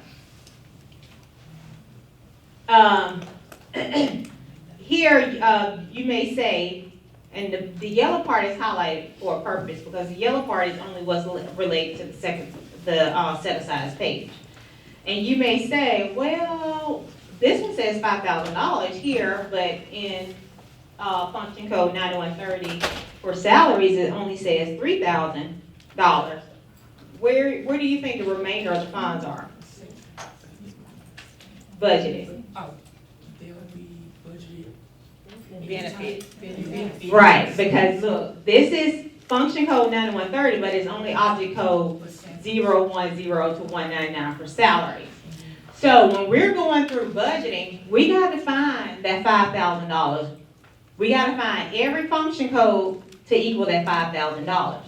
$5,000 is a breeze to find. 237,000, you know, it goes on up, you know. It could be outlined in 6 different function codes, but if it's clearly labeled, we can say what dollar amount is associated with what part of the application. What function code serves all of my set-asides, okay? And it's easier because I will have professional development. All of my professional development may not be in 2190. So, but if we clearly label each of those set-asides, we're able to clearly define the total amount for each of those set-asides and move on. Because the budget must match the narrative. The total amount that's in that narrative must match everything that's within our budget. And that's one of our main jobs, is to make sure that both of those match. Make sure we can account for all of those funds that are outlined in the narrative description. Okay, so this is just a bigger example. The expenditures listed on the set-aside page must match the narrative, and it must be clearly labeled. Okay, so here this one narrative may have multiple items budget from the set-aside page. That's fine, you can do that. But you just clearly label each one of those.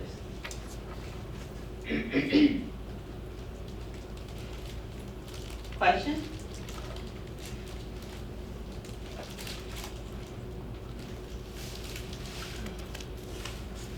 And also, we have set-aside label and we have school initiatives, PPA. Things from the PPA page that we'll talk about this afternoon that are clearly labeled, all in one function code. So clearly, this LEA is not budgeting based on cost center, right? But you may want to budget based on cost center. Every cost center have their own functions.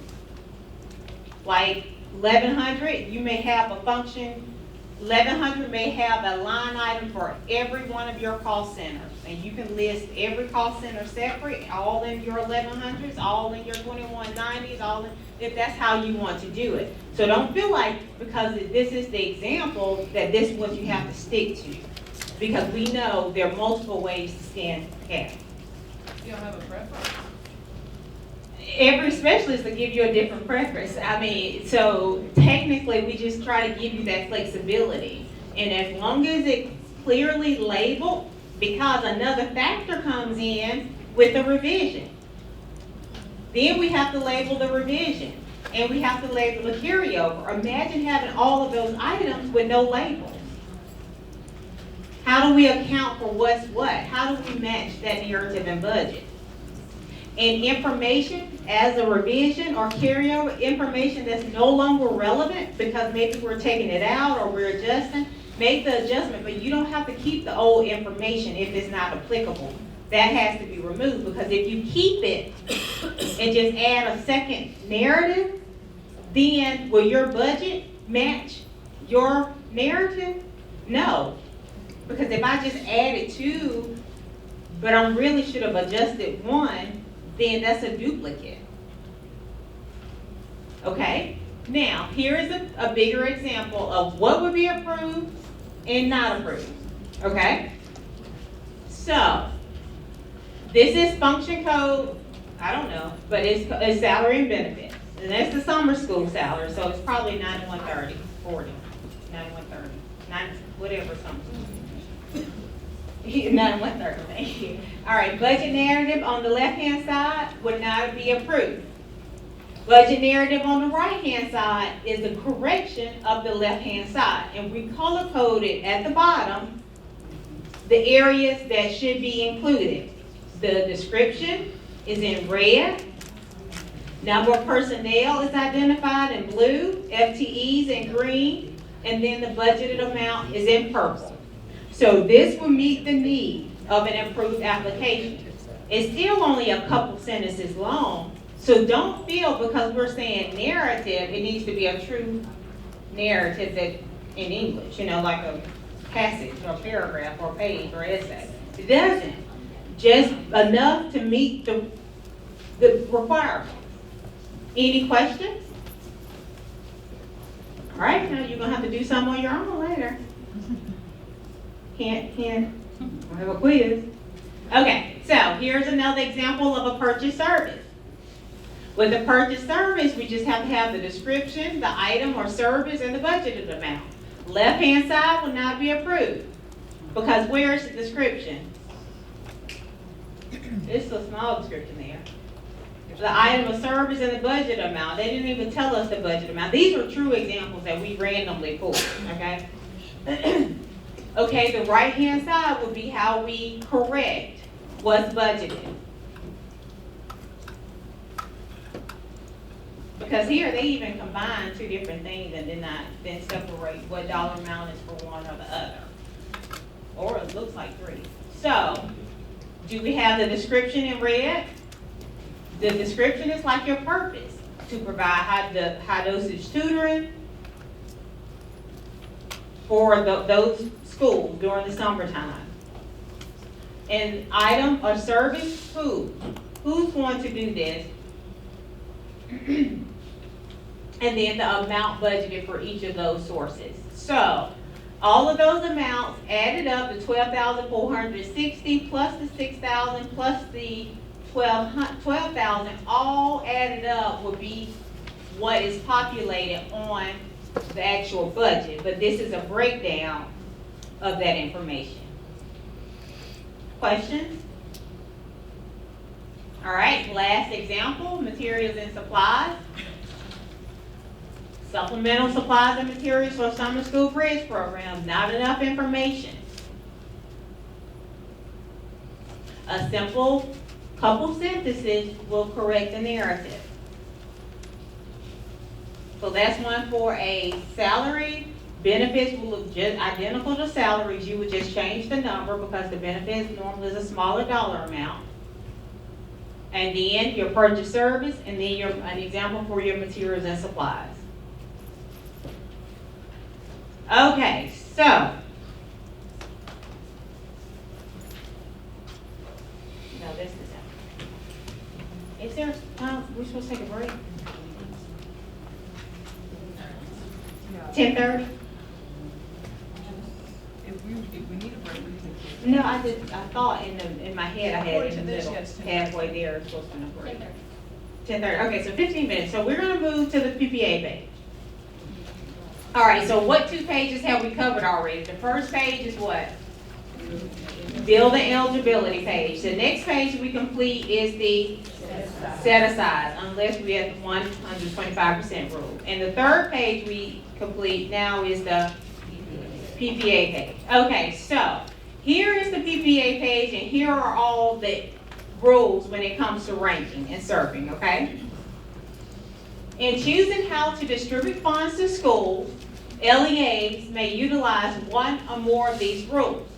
So, and that should be the next section on your checklist as well.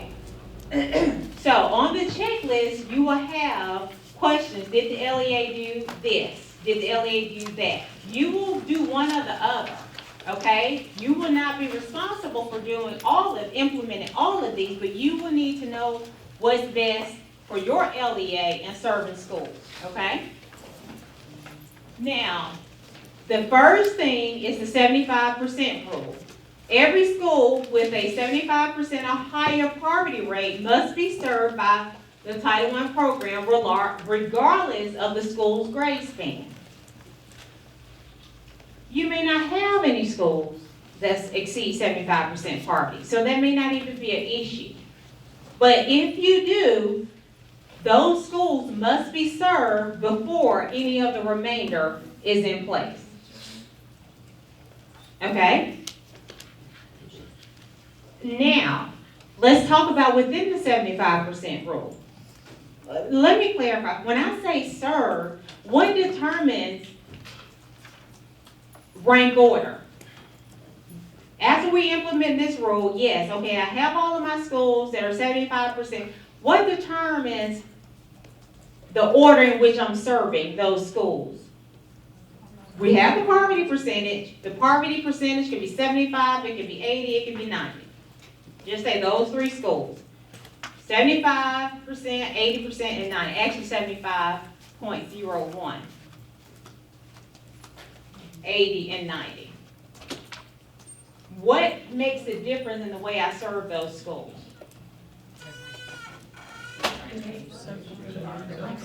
In order from. The amount of what? When we say PPA, what is PPA? The amount of students. The per pupil amount. That's the dollar amount you give to the schools per student. Okay? Don't think about the total allocation. We're talking about the PPA, the per pupil dollar amount. That dictates the rank order. Because if I have those 3 schools, I must serve all 3. But I can give those 3 a different PPA. Who has to have the highest per pupil dollar amount? The 90%, because their poverty is higher.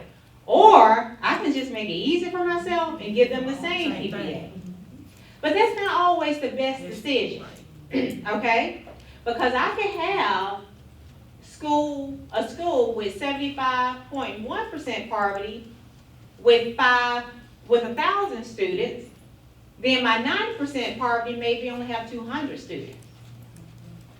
I give them the same dollar amount, overall allocation still will look vastly different, which rightfully so, doesn't make it wrong, because you can give them the same dollar amount, but maybe the one with 200 students I know have a greater need, so maybe I'm gonna give them $5 more.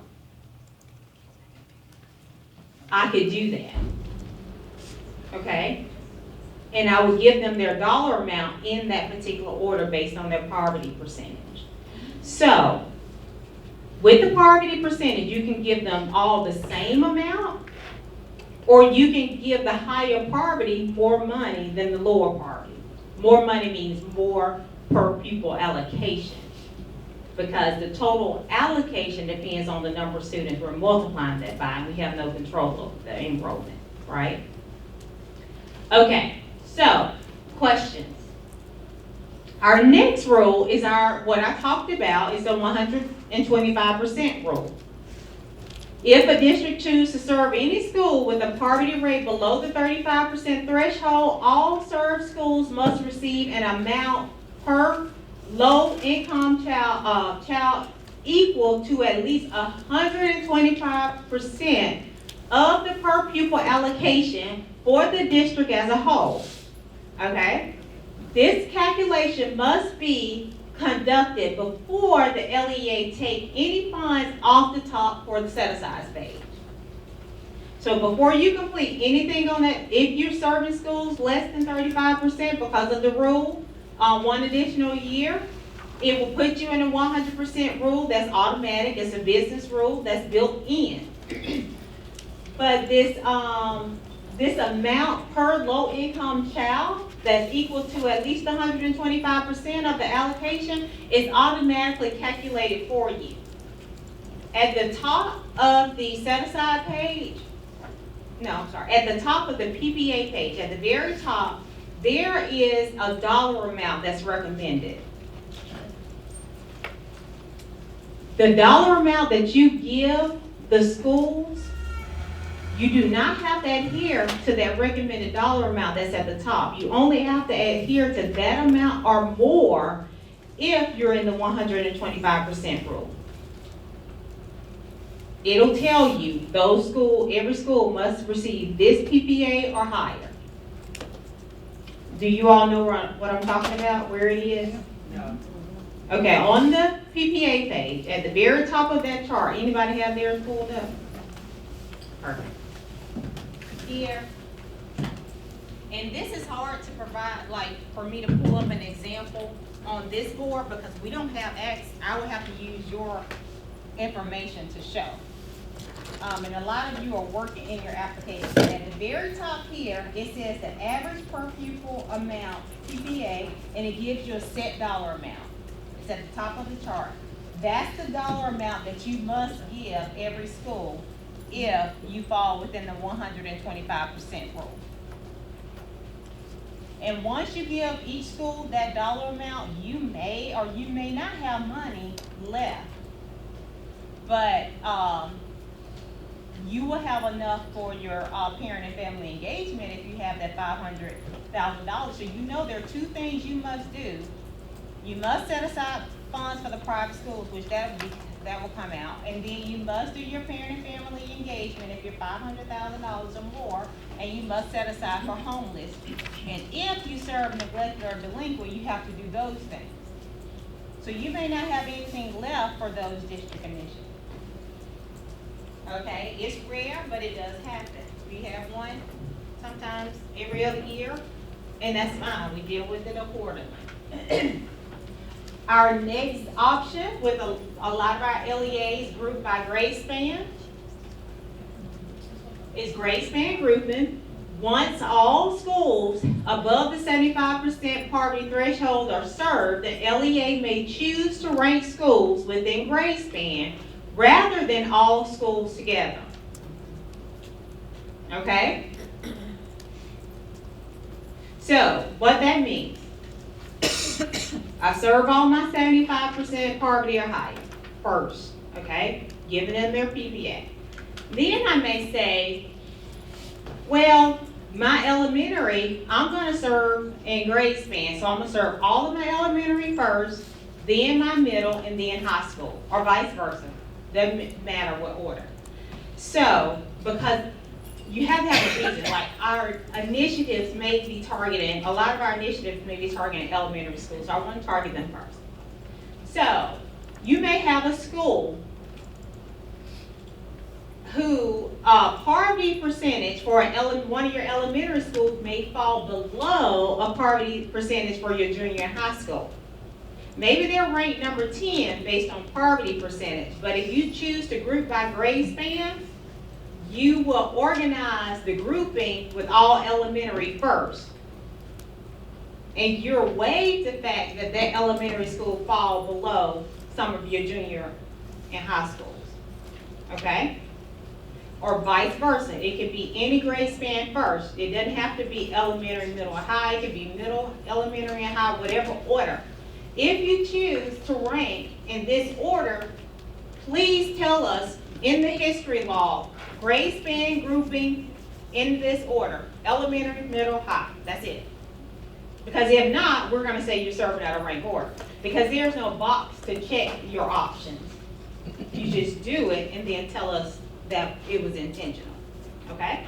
Now the 125% rule we'll know because of the business rule. 75% rule we know. Okay, if there is a high school that's 75% poverty or above, but we're ranking by grade span, do we have to serve that high school before our grade span? Yes. Yes. The high school or any school that's 75 comes first in rank order and then our grade span rank order. Okay? Small districts are exempt. You don't have to follow any of these rules. If you are a small district, which means districts with fewer than 1,000 students enrolled in the entire district, or with only one school in each grade span, you do not have to rank eligible schools in poverty order, although they still must be serve only schools that meet the eligibility criteria. So if I am a district and I have one grade span, one school per grade span, I have an elementary, K-5, I have a middle, 6, 8. Now the grade spans can be whatever grade span you've selected, okay? But there's only one school per grade span. We don't look at rank order. The only caveat, they have to be eligible for services. They can't be less than 35% poverty. But if they are above 40% poverty, you can serve them in whatever order you choose. Okay?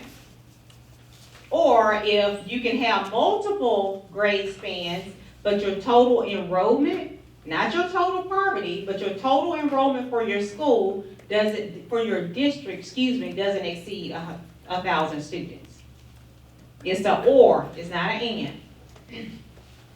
Lastly, high schools. Under ESEA, a district may prioritize its high schools with a poverty rate of at least 50%. So that 50% will act as that 75%, which means a high school with a poverty rate of 50% may be served before an elementary school with a higher poverty rate. And that's because it pushes us to serve high schools, but for some reason, we don't serve high schools. I don't know what the caveat is, but we don't serve, we choose not to serve high schools for whatever reason. They qualify, but we don't serve them a lot of times. Questions?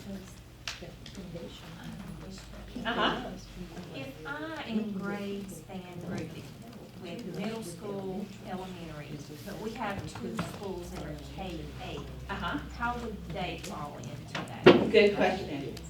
You can, two options.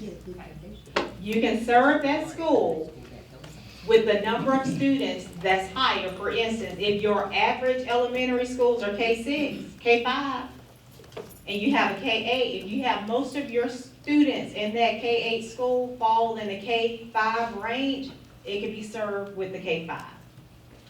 Or the K-8 can be its own grade span. And we have this happening a lot with virtual schools because they're K-12. We don't want to serve them.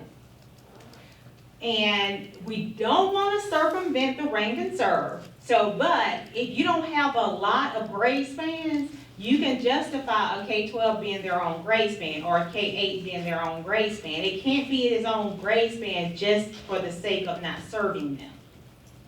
Because if it's K-12, then the way your average grade spans are broken is how you divide that K-12 school. And a majority of schools that's in that particular break is how that school is classified.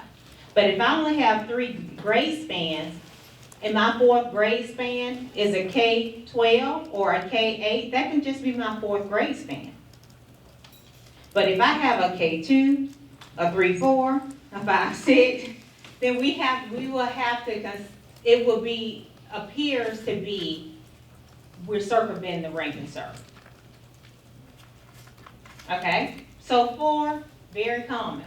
3, very common. 5, when we exceed 5, we have to kind of have a conversation, because the goal is not to circumvent the rank and serve, but we're seeing more and more virtual schools come up, and a lot of those students are not in your LEA, like live in your LEA. However, they're counted in your enrollment, so they're counted in your poverty. Therefore, especially if they're direct serve, you have no control. You may not be collecting applications, but they're DC. And if you're a CEP district, that DC number times the multiplier will cause you to be above 75% poverty 9 times out of 10. And yes, you have to serve that virtual school. Okay, so just be mindful, especially if you're having conversations about going virtual, having a virtual school that's its own cost center. You have to consider that school having to be served. And guess what? If you have a virtual school with 5,000 students, that's the PPA times 5,000. That's going to take away from your allocation amount does not change, regardless of the number of schools you serve. You can serve 1 school, you can serve 100 schools. That allocation is not contingent upon the number of students, or it is the overall poverty percentage with a lot of other factors, but it's not going to be adjusted based on the number of schools you serve, okay? It is 10:32, we will stop and take a break, and then we'll come back and have a quick activity. Went out by a K-12 dive, and the title says, Education Department approves all requests to extend ESSER spending deadlines. So my boss has told me that we've had like several superintendents calling and saying, why are you guys pressing us about a September 30th deadline when we have 14 more months? This doesn't pertain to that. What they're talking about, and probably it's not the best written article, but what they're talking about is late liquidations. As you know, the states had to submit late liquidation on behalf of the LEAs. So the article, what they need to say is that for each of the states that have submitted late liquidation, thus far they've approved all of them. In Alabama, we haven't submitted ours yet because we've got a couple of LEAs that we're waiting to send additional information in. We have probably about a total of 7 LEAs that are requesting late liquidation. We're going to send that in. So when you get back to your LEAs, if your superintendent or anybody says anything about that article, that doesn't pertain to us. Nobody has an additional 14 months. It's about late liquidation only. Okay.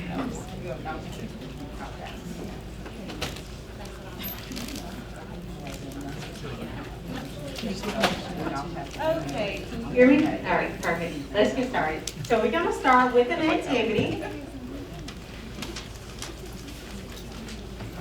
Leave it in the center of your table. Thanks, Chris.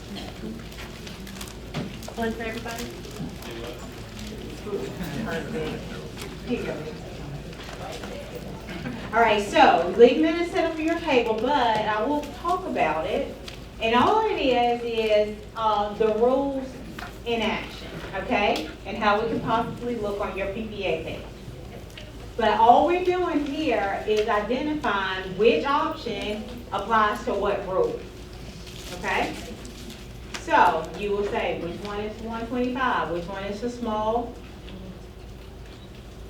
grace band, or which one is 75%, which one has the 125%. And this time, I mean, to me, it's really straightforward, but I want you to see how your district may fall in. You may have multiple options, but what you want to determine is what's best for your district. You want to be able to determine, you know the schools that need the support, in what order the support, who needs the most amount of support. So what are your options, and ranking those schools so that you can provide the school that needs the most support with that option, okay? You don't have to use the same option every single year.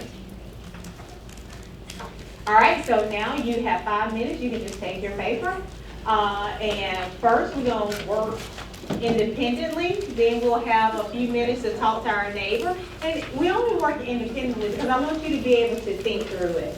And it's real simple. If you didn't get one, just let me know by raising your hand. But I'll stop talking and give you some time to work through the options. What did we come up with? High school. High school, and what else? 75%. Huh? Yeah. Because it has to be the 75% has to go first, right? Right. And then they gave priority to who? The high school. The high school. Because regardless, if we have a school with 75% poverty, that must come first. And then priority is given to the high school. Any questions there? All right, so for the first one, the priority is high school, but they must rank by 75% poverty or higher first, before your priority. Okay? And they did that. So 75% rule is in effect, as well as high school. If they gave to high school before the 75%, we'll send your application back, because it will not be allowed. Priority, grade span grouping, all of that comes after 75% poverty. Okay? Tell me what you're thinking. Does it make it clear? Okay. Number 2. What's the answer? Small district. Twofold, right? They less than 100, less than 1,000, and they only have one grade span per school. It doesn't have to be and, it can be or, and still that rule will apply, okay? I don't want you to think because the example has both, that is both. What about the 75? That doesn't matter either, or the fact that they don't have any? The 75 would have to be, in effect, period. But other than the 75%, it doesn't matter. The 75%, there is no flexing. Okay? All right, let's get to number 3. What did we come up with? 75%. 75% and? Okay, do you understand why, or do you want me to work this one out? You want me to work this one out? Yes, let's work it out. Okay, because if you have to keep in mind, when you submit the application, it's already done. So we have to go through. If you tell us we grade span and I grade span by elementary, it's easier, okay, I can go check that order. 75%. But if not, this will be the process that we use. First, let's eliminate the first two, which is the elementary and high school. As they both are receiving $800, are they receiving the highest PPA out of all of those schools? Yes, mark them out. They're correct, all right? What I would do, look at your poverty percentage and your PPA. The quickest way is to look at PPA first. The next highest PPA, do I have any that's 800? No, other than the 275. Which one falls right below the 800? 775, which I have two 775s, correct? All right, one is a what?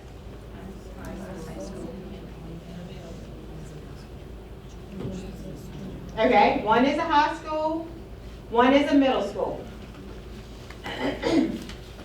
Let's look at that high school poverty is 74%, right? All right, high school is 775, and then middle school is 775. So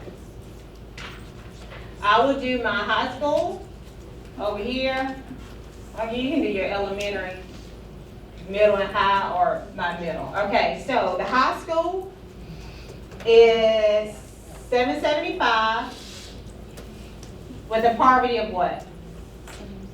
74.66. All right, and the middle school is 775 with a poverty of 74.90. Okay. All right, so after my 775, I have 750, right? 750 is my K5, right? Okay, so for my elementary, I have 750 at a what percentage? 62.42. So those are my next three rankings. So really here, because it's 75 and 75. So out of these two, I have to, it could be, it still can be poverty because 74.90 is higher than 74.66, but I'm giving them the same amount. So it really doesn't tell me which one I'm serving first. But I know one of the two is being served first. Okay, technically, it would be, if I was doing strict rank order, it would be the middle school, right? But if I'm doing grade span grouping, it would be the high school. But I don't know until I get to the next middle school and high school. All right, so after my 62.42, what's the next poverty percentage? Is that 63.78? Yes. And that's what? High school. And how much am I giving that high school? Oh, well, so could be not. So I have $500, and then I'm giving them 63.78%. I mean, the poverty is 63.78. All right, so after my 600, wait a minute, after my 500, what's next? I'm missing, something came before this 500. The middle school had a 600. See, that's right, let's go back. Well, I can leave that there because that's gonna be correct, but there's a 700 somewhere. Yeah. Okay, so let's go back to the 700, which is a K5, right? All right, so K5 at 45.53% is given $700. So $700 at 45%, okay? 45.53, okay. So, next, that's 700. Is there any other 700? So I have my 750, 700, 75, my 500, and there's a 600. Okay, that's what it is. There's a 600. So my middle school is $600 at what percent? 50%. 0.67, and then that should be a high school, right? Where are you at? The high Okay, so we've done the 775, we've done the 600, we've done the 500, the 775 at 74% here.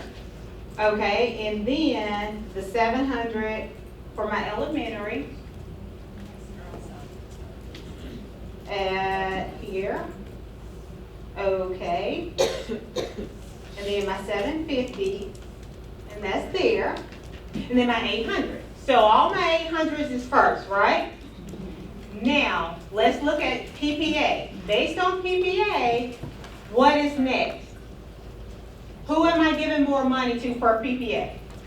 This is my PPA amount.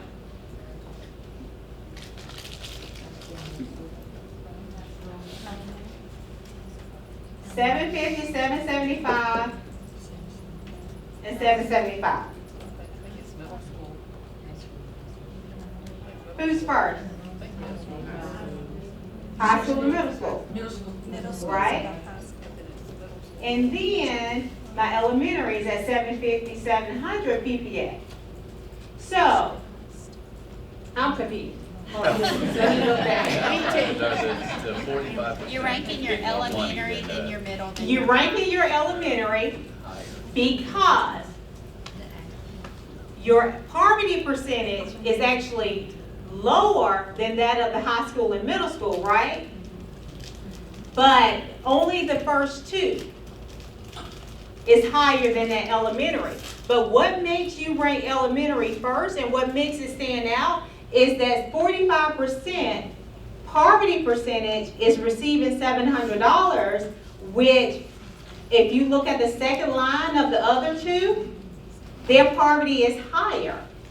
So the only way I could justify getting away with serving my elementary is grade span group, and I can serve my elementary and give them more money first. Okay?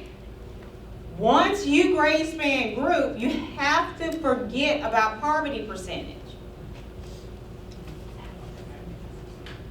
Does that make sense? If not, you're going to you have to forget about poverty percentage unless it falls within that grade span. So you as an LEA will know I'm grade span grouping by elementary. Okay? So what will throw you off if you try to consider the grade span and the poverty percentage as you move on? So once I got to that first one, the 750 with the poverty percent that's lower than those high school and middle school, that's a red flag. That is the one thing that will make us stop and say, let's check all of the PPA for that grade span. If the PPA for that grade span is 750 and falls in order below for that grade span, not the other ones, I could have 4 elementaries up there. And they can all give 750 to 700 depending on the poverty percentage, because what cannot happen if this was reversed? If I gave this one 700 and then this one, this one 750 and then this one 700. So once that first one, that first elementary school gets their poverty cap, you only focus on that grade span first. Otherwise, focusing on here and here will throw you off. You only say this is first. This tells me what grade span comes second. Okay? And then which grade span will be last. So here, if both of these are 75 and 75, the poverties are the same. I can't tell which grade span comes second. Then I have to go to the second option, which is 500 or 600. So obviously, which one comes second? Middle, because of my what? Dollar amount in my ranking here. Otherwise, this is a higher percent poverty, right? So this is a higher percent poverty. This PPA would have to be higher than this one if this was second grade span. But you as an LEA will not have to figure out which order. What I want to show you is rank within the grade span first. You have to forget about the other two grade spans poverty percentage, because if you don't, it'll confuse you. So if you serve in elementary, you serve elementary all the way down to your 40% poverty, if you serve in all. Yes, this one, PPA, can be higher than this one. It can be higher than this one, and it can be higher than that one. Technically, this one could be higher than this one. This one here could have been 800, but could it have been more than 800? No. This could have been 800, this one could have been 800, and then I could have done 700, then I could have done 700, 700, 600, 600. If that's what I chose to do. Because you rank within grade span after your 75%, if that's your grade span of choice. Even if this poverty percentage, well, it is lower than that one, but that is the grade span of my choosing, so I could start with elementary. Question? I have a question. If all your schools have the same ranking as far as poverty. But, you know, of course, Title I is for instructional improvement, but maybe a school that's making a B grade has more students in their school. Can you rank them and write in your, detail page that you're ranking them because of their instructional needs? Cause like, you can't. No, I mean, but if you they can all- find one of those rules that meet the need. Because if that's a B school, and that B school's poverty percentage is higher than 75%, that B school's poverty percentage, the PPA has to be higher than any of the ones below the 75%. Is no, even if they have a B. But if all the schools have the same poverty ranking, you don't have the option to rank them by instructional need? If all your schools have the same poverty percentage, Yes, that's ma'am. gonna be rare. But you can give them all the same PPA. And their poverty percentage doesn't matter. Because they have the same PPA. Okay. Does that make sense? The only factors you can consider when ranking is the ones that I've shown you. Okay. The need and how you spend the funds, totally separate. The way you serve them or who has to be served is a different thing. Well, I guess what my mind is going to, the B school has a population that's large. So if you rank them and give them all the same amount, the B school inevitably gets more than the school that has less than 200, but they have lower instructional achievement scores. Mhm. So that cannot come into play with ranking at all.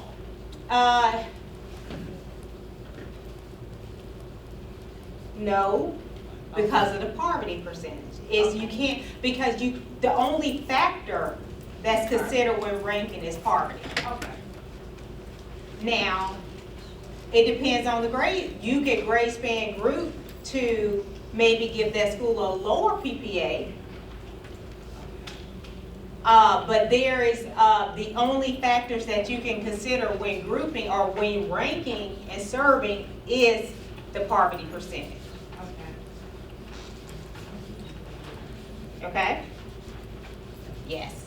Okay, grade span grouping, Grade span grouping, and elementary, then high, and then middle. elementary, middle, high, yes. Okay, so if we were to give, I didn't think that we would give them high school more than elementary as the top. I knew you would give them more here than this one, but I didn't know that this could be higher than this. Yes, it can, but that's the point of us putting this one on here. Because what we want you to see is, the only reason you could not do this, if this was 75. Yeah. If it was 75, you could not. But the fact that it's lower than 75, you can give this one can have more because you're ranking within this grade span. Okay, so you can, actually, your highest grade span can have more than your other grade span. Yes. Okay. Yes. It's not ranking on grade span based on which grade span has the highest. It's based on your need. Okay? And that's what it threw me off just then. But the truth is, this one is it won't throw you off because you already knew. You will know that my intent is to rank by grade span. So, after 75, if your intent is to rank by grade span, put them in grade span order first, and then assign their PPA. Otherwise, it will throw you off. It throws us off a lot. And we have to have the conversations, especially when you forget to tell us. Because then we'll call and say, what exactly are you doing? Because sometimes we have time to have the conversation amongst us, and then this was a true example. It caused a lot of conversation like, no, they're not ranking by grade span. Because this one here will throw us off. But you got to remember, grade span order comes first, like whatever you choose. It's not grade span order based on poverty percentage. We throwing that away. That makes sense? All right, the last one. What's number 4? 125. What makes it 125? Huh? You are serving 2 of those schools are under 35%, right? So the 125 rule goes into effect. Okay? Any questions? All right, so let's move on. I have another one, but we'll do it if we have time. If we don't, we won't, okay? Now we're gonna talk about parent and family engagement. I went over the 90% of the 1%, so I'm not going over that again. But these are the 5 areas where we talked about you have to budget on the, what page is it? Yeah, school-wide details. Here are your 5 options at the bottom of the school-wide detail. You have to allocate funds in one of the 5 or all of the 5, but at least one is required. And this is what it looks like. No, actually, that's not school-wide detail. Oh, this is the adjusted. Okay. So if the LEA provides Title I Part A, why am I not talking about? Oh, this is parent and family engagement for your private schools. And we just changed this in EGAP for this year because we were doing it wrong. What we used to do is take out parent and family engagement before equitable services. And that means you were giving schools a little bit more than you were required to do. At least we wasn't breaking the law and giving them less. You were giving them a little bit more. So technically we've changed the EGAP, and if you're new, you don't know. But if this is your second year, you'll notice the difference. So now what is happening, we are taking parent and family engagement out of the adjusted allocation. It's adjusted because you're taking out your equitable services first. You remove your equitable services from your overall allocation, and then the parent and family engagement is taken out. Okay, because once you take out the equitable services, you would give the parent and family engagement equitable services piece on the equitable services side, and not taking it out of the school portion. Okay, now you will have to use the total allocation, that total amount that's on the building set-aside page that is at the bottom where it's highlighted, that total Title I adjusted allocation, that line is the line that goes on your parent and family engagement worksheet. It tells you the end of the Title I Part A allocation plus any amount that transferred.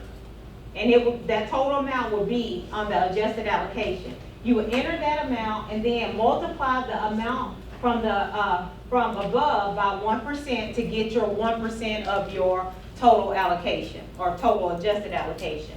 That 1% tells you that 90% goes to who?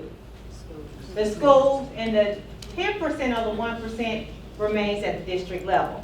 And you will break down the worksheet accordingly. Okay? Now, I think we are going into the afternoon setting part because we're supposed to review the budget and then we're going to write some budget narratives. But what time is lunch? It's here. Okay, so we're going to stop. When we come back, we're going to review this same slide. It's a duplicate. And then we're going to practice writing some budget narratives like I showed you on the set-aside page. You're going to write those so you'll have something to take with you back to your LEA when you're writing your EGAP. Any questions? All right, well, we're dismissed for lunch. We'll report back at what time? Is it 30 minutes? So 12:35? No, that's an hour. What time is it? 11:32? So 12:05. Yeah. All right. You're dismissed. Once we get done, what we're going to do, once we get done with lunch, we're going to do a couple of narratives, okay? And, I provided a narrative for you that is obviously incorrect, and you're going to correct the narrative. And that's going to be something that you can take away and have with you as you're writing your narrative, okay? So, oh, I forgot my notes. So, that's the purpose of the repeated slides, the questions, things you should consider. So, I'm going to come back to those slides when you write, so you will have those. But the last part of the presentation is going to be the page that I can't seem to remember the name, which is what? Okay, y'all can't remember it. Let me go to that. I honestly forget about school-wide details page, okay? So, only a couple slides, I believe, on school-wide details. And what's important here that you have to remember is the school-wide details ask you, it's going to be different, slightly different depending on, it'll be slightly different depending on your, yeah, there we are. Slightly different depending on the program, but for the most part, they all will be consistent with you providing the personnel, the FTE, and then just remembering all federal FTEs must be programmatically approved. And at year end, if you have salaries paid for federal funds that are not in EGAP, you must revise your EGAP. And this happens a lot with your CSFOs, their budget, and next gen, the FTEs that are there does not match what's in EGAP. Anytime, what I would recommend that you all do, I don't see why your CSFOs would oppose it, but ask them to print out their budget and next gen and compare it to EGAP. And look at those function codes and question, okay, if we have more FTEs coming out in their program, vice versa, you're going to have to make it match because working outside of an improved application makes it unallowable. So if they're over budgeting in next gen, because you remember that first slide, we fund our plan, okay, so we plan and then the funds are used to fund our actual plan. The CSFOs, they need to fund their budget. They need to make their budget match. I get it. But not with our funds, not with title funds. They want to move something to federal because they can't meet it on general. You want to make sure it matches, okay? So ask them to print out their next gen budget by program code so you can match it with each of the programs. So at the bottom of the middle of the school-wide details, you will have all of your part-time personnel. Part-time personnel is budgeted in a part-time area. There are no FTEs with your part-time personnel, okay? It's just a number of personnel and who they are. Versus at the top, when you have your FTEs and your personnel, you will have teachers and they will broken out by administrators and you just put the number for those positions. In the other section, you will put those other positions like instructional coach, well maybe they have a, but some of them, there is no specific area, so you have to add them to others. Make sure the number of FTEs, the total number of FTEs that's on the school-wide detail page matches the total numbers that's throughout your budget. Because we will send the application back if it does not match. Everything has to match. Okay? Questions? Now, where the page will differ at the bottom, for some pages you will have different things. Remember Title I, I talked about at the bottom of the budget of the school-wide details is your parent and family engagement. That's where you budget that 10% of the district set aside. Title II, you have an area where you have to budget funds for those allowable uses. Okay? Title III on the budget school-wide details is where you have to identify your program, your program of service, what you're going to use to service your students. And what else is on the Title III part, Becky?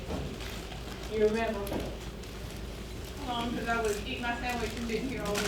She wasn't listening. I wasn't. Well, That's okay. I got an application too. What was your question again? On the Title III part, what all is on the Title III school-wide detail? Choosing your LIEP, type of service, which is, that kind of thing. Yeah. So your core program, the three required expenditures, and then your optional plus immigrant if applicable. Okay, so each program will have those line items that's required for you to budget the funding in. And yes, we check those items that are required. If you have funding in each one of the ones that are required, we expect that to match what's on your budget narrative. And the dollar amount to match, okay? We do check those. And then you identify what program that you're using.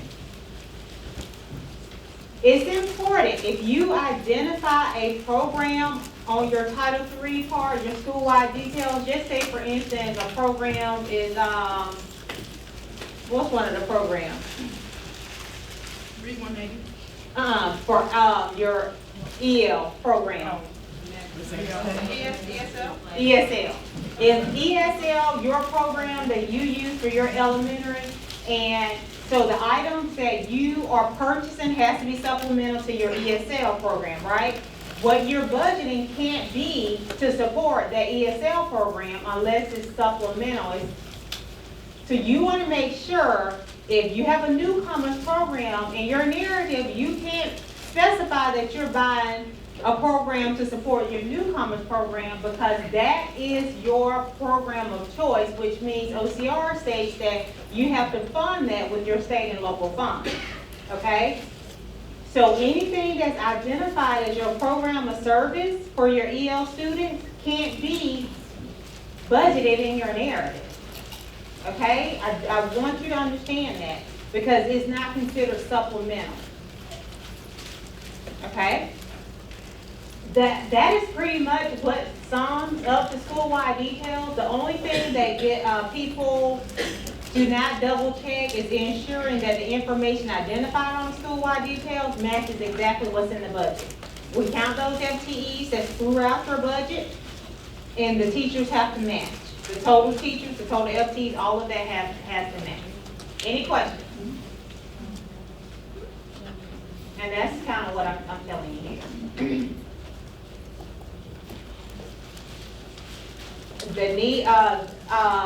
The subject areas or grade groups served and delivered methods must be consistent with the activities described in your budget narrative.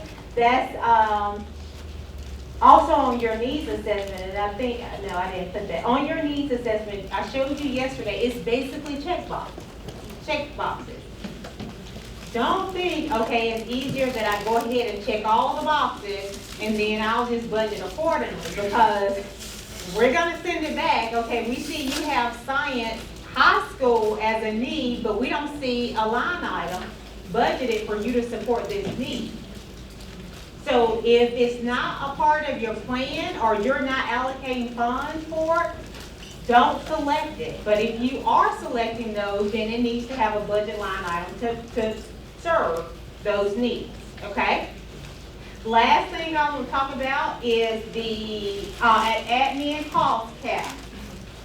And here are your program admin cost cap. Title I, your admin cost is combined with your indirect cost, which is 15%.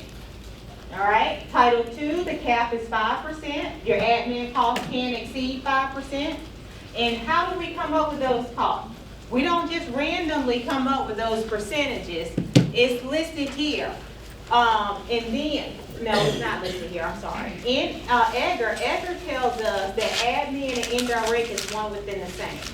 Okay, that's why we combine the two. But in each program gives us the admin cap. We don't just randomly come up with a certain percentage. It'll say for this program, the admin cap, and it'll tell us whether the indirect cost is gonna be cap cost. What is it? Indirect could be two things. It could be restricted and unrestricted. So the grant itself tells us whether it's a restricted rate or unrestricted rate that could be charged, and it tells us the percentage of admin. So that's important for you to know. I think we do have business rules built in now so you won't exceed those admin costs. And honestly, we're getting very fancy with EGAP. Because next year, don't hold me to it, next year we'll have business rules built in for our rank and serve. So you'll kind of select what you're doing, and it's not gonna let you submit it without doing what you selected. And every year, we're getting a little bit more fancy. And EGAP will be able to write itself one day. But hey, we've come a long way because it's not by paper and pencil. When I pulled that file cabinet open and I saw all those EGAP, because we have to keep all those applications written in hand, imagine a revision. Like, we gotta mail this stuff back and forth. Oh my gosh, so be grateful, it could be worse. All right, so if there are no other questions, that exceeds my part of the presentation. What I'm going to do as you're eating is I'm going to provide for you the copy of this budget. Well, it's my version of the budget sheet. And what I provided is a scenario or your line item. They are all incorrect, okay? So your job would be to correct them. How would we write them correctly, okay? And what I want you to remember, which I'll leave it up here because the goal is for you to take this home and have something to work on. Parking lot. The question is, with the new literacy and numeracy act requiring summer learning programs, can we pay for those camps from Title I and a district initiative for K-3? That answer is, it depends. But I walk you through some scenarios. All right, so remember, Title I, supplement not supplant, is twofold, school-wide and district-wide. They specifically said district initiative. If their district is full Title I, that means all their schools are served, okay? Not all their schools qualify, but we're serving some and not serving the others. All their schools are served. If all their state and local funds that are allocated for the initiative is used, then they can come back and supplement with Title Fund, okay? So yes, that would be a yes. But you can withhold some of those funds to do something else with and then supplement with Title. You would have to show that all those funds were used first. On that, when you say all their schools, with it being just K through 3, does that mean just all their Oh, elementaries? that would be all their K3. Okay. Yes. Yes. Now, if all of the K3 were not, and you wanted to supplement, then you may use all of your state and local funds that's set aside for those, not set aside for the title, all those funds that are allocated, use those for your K3 for all of your schools. And then you want to come back and supplement for your title school, you may. But you can only supplement for those schools that are served. Okay? That doesn't mean use your allocation to give the non-title schools more service. They have to be equally served. Okay? And how you differentiate that and prove that that's going to be on you. Because I don't, and that's what a lot of people ask me this question. Well, I don't know how we allocate our state and local funds. I don't either. I mean, your S&S methodology for your schools may be your student-teacher ratio, giving all your units to your schools, because that's your schools. Your district, you speak with your CSFO to see how those funds are distributed at the district level. I don't know, it can be per pupil, it can be school-based, every school receives a certain amount, and sometimes, I don't know. And that's not facetious, it's honestly, every school can allocate theirs differently. Because I believe from the state, you receive, I know from the state, those funds are like if you have so many coaches, then you get a allocation like $70,000 or a certain amount per coach. Now how I think the reading or the summer may be, it could be based on ADM, I'm not sure. Okay, but that's just the conversation you wanna have, and you wanna make sure that full allocation has been used, and then you come back and supplement. Now, can you supplement with another fund source, other than Title I? No, because we function on a different set of rules. Like if you're Title V, your rule, Title V functions on a different, rule, which means we have to give those 3 presumptions. And the fact is, it's a state required program, period. And the funds are available. It may not be sufficient, but they are available, so you could not supplement. It will be considered supplanting. If there's PD required, you couldn't use Title II. Does that make sense? Okay. All right, so now, we're gonna wrap this up by, I'm going to give you 5 minutes to work independently by using the yellow sheet, looking at the budget narrative for the yellow sheet that's been provided, and I want you to correct them. They're wrong, they're all wrong, okay? But I want you to correct them by using the PowerPoint that's provided. So if we're talking about a purchase service, we got to make sure each item has a description, the item or services that's being provided, and the amount budgeted. If it's a salary and benefit, we have to make sure there's a description, the number of personnel, FTEs, and the amount that's being budgeted, broken down if necessary. And then if it's 400 materials and supplies, we need a description, the item of service, and the amount that's being budgeted. We will work independently for 5 minutes, and we'll share with our table. And then each table will receive a white sheet of paper, and they will choose one of the 4 to share out. Yes. Okay, so we said. So read the one that was, well, everybody has one that was incorrect, so. All right, so, the example is the LEA, 13 interventionists at 7.83 FTEs to help improve student achievement.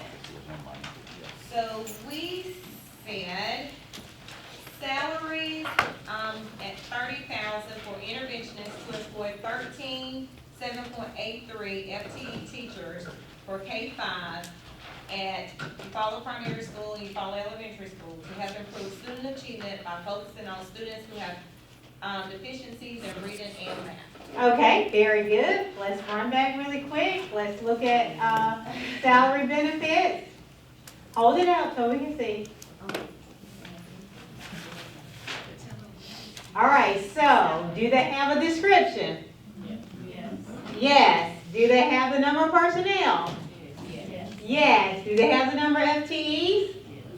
And the amount budgeted? Yes. So is it complete? Yes. Yay, give them a hand. Awesome.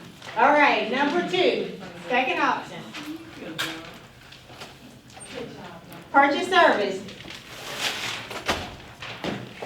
Come on, purchase service. You can hang yours up. Superstar. Okay, somebody did number 2. We did. We did. Okay, look at your, okay, perfect. Oh, yeah.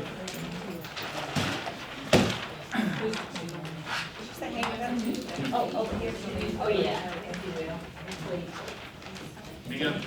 So, we did, the number 2, the purchase services, and we said, district set aside coaching and professional development. The LEA will contract with SREB for $17,500 to provide ongoing professional development and coaching in the areas of reading and math instruction.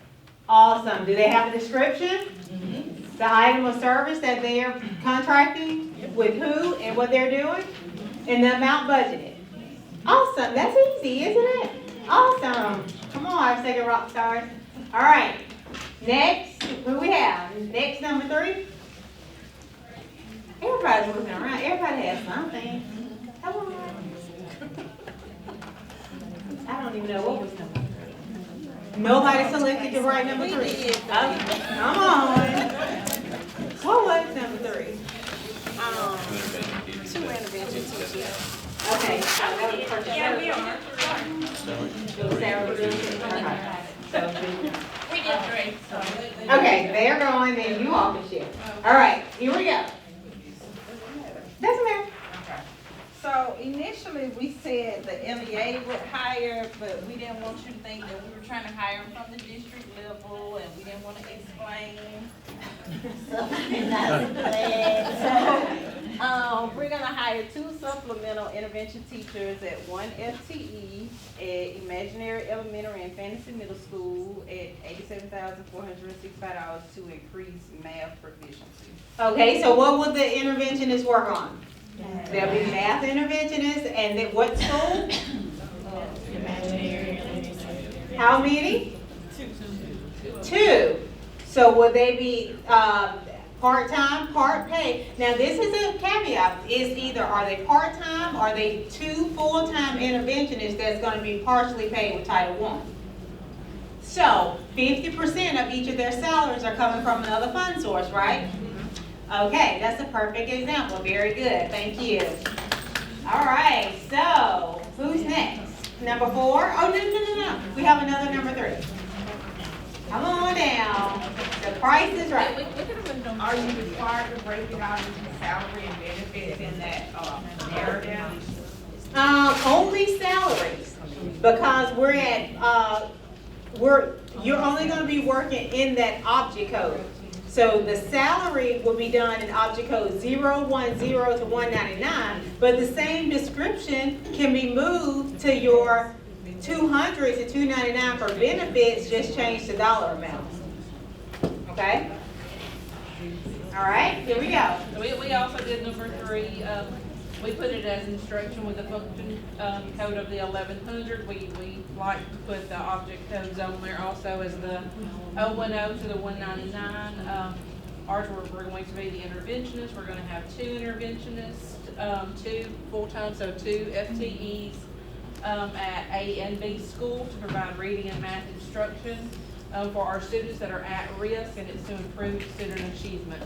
And then we would do the same thing for the benefit, but that would be in the 200 to 299 object codes. Perfect. Great example. Questions? All right, number 4. What is number 4? Materials. Materials and supplies. We did 4. Okay. Did you all do 4? You did 4. Oh my God.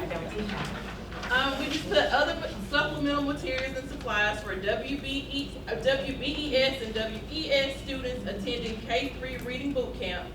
Materials and supplies include decodables, phonics flashcards, and reading guide strips at $8,400. Perfect. Do they have the description of the materials and supplies? Yes. Decodables, textbooks, and yada, yada, yada. The item of service that they're providing? Yes. And the budgeted amount? Yes. So all complete. Thank you. Anyone else wants to go? All of you read it, ready? Materials and supplies. Supplemental materials and supplies for students at DHS and DMS attending summer credit advancement classes, office supplies, paper, etc. for $1,000, workbooks, study guides, and assessments for the remaining $3,000. Awesome. Description is provided, item of service, and the budgeted amount. That's not hard, is it? No, it's not. If you just tell us exactly what you're doing, we're able to check a liability and move right on, okay? So we don't need a long narrative say to increase student achievement, research indicate da-da-da-da-da, and then get to, we don't need just exactly what it is, okay? All right, that concludes my part of the section. Next we will have Amanda Riley, and she will talk about the other programs and the things that you should look for. You can use your checklist, right? I don't know, things that we look for on the checklist.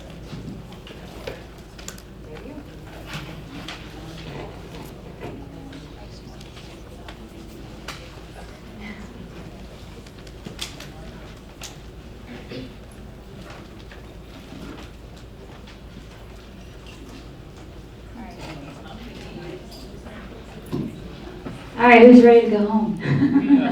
Whose brain hurts at this point? Okay, I'm sure. Brain and Okay, so Calandra did a deep dive into Title I. I'm just gonna touch on certain things that we look for when we check your other title programs. There is a document in your handbook that's labeled look fors or one-pagers. We used to call them one-pagers, but we kind of consolidated them all into one giant document. And really, we created this for our own SDE staff to use as a guidance or reference to go to as you're checking the consolidated applications. And we just had each specialist kind of go in and make a note of things that often there are mistakes on, or often we need to look for that might get missed. And so that's what I'm going to go over with you today. I'm going to go through it pretty quickly, but if you have any questions, please feel free to stop me, and we will try to address those. All right, Title I, Part C, this is your migrant education. Our migrant specialist is Sally Mink. This is her email address. If you ever have a question about migrant, you can reach out to her.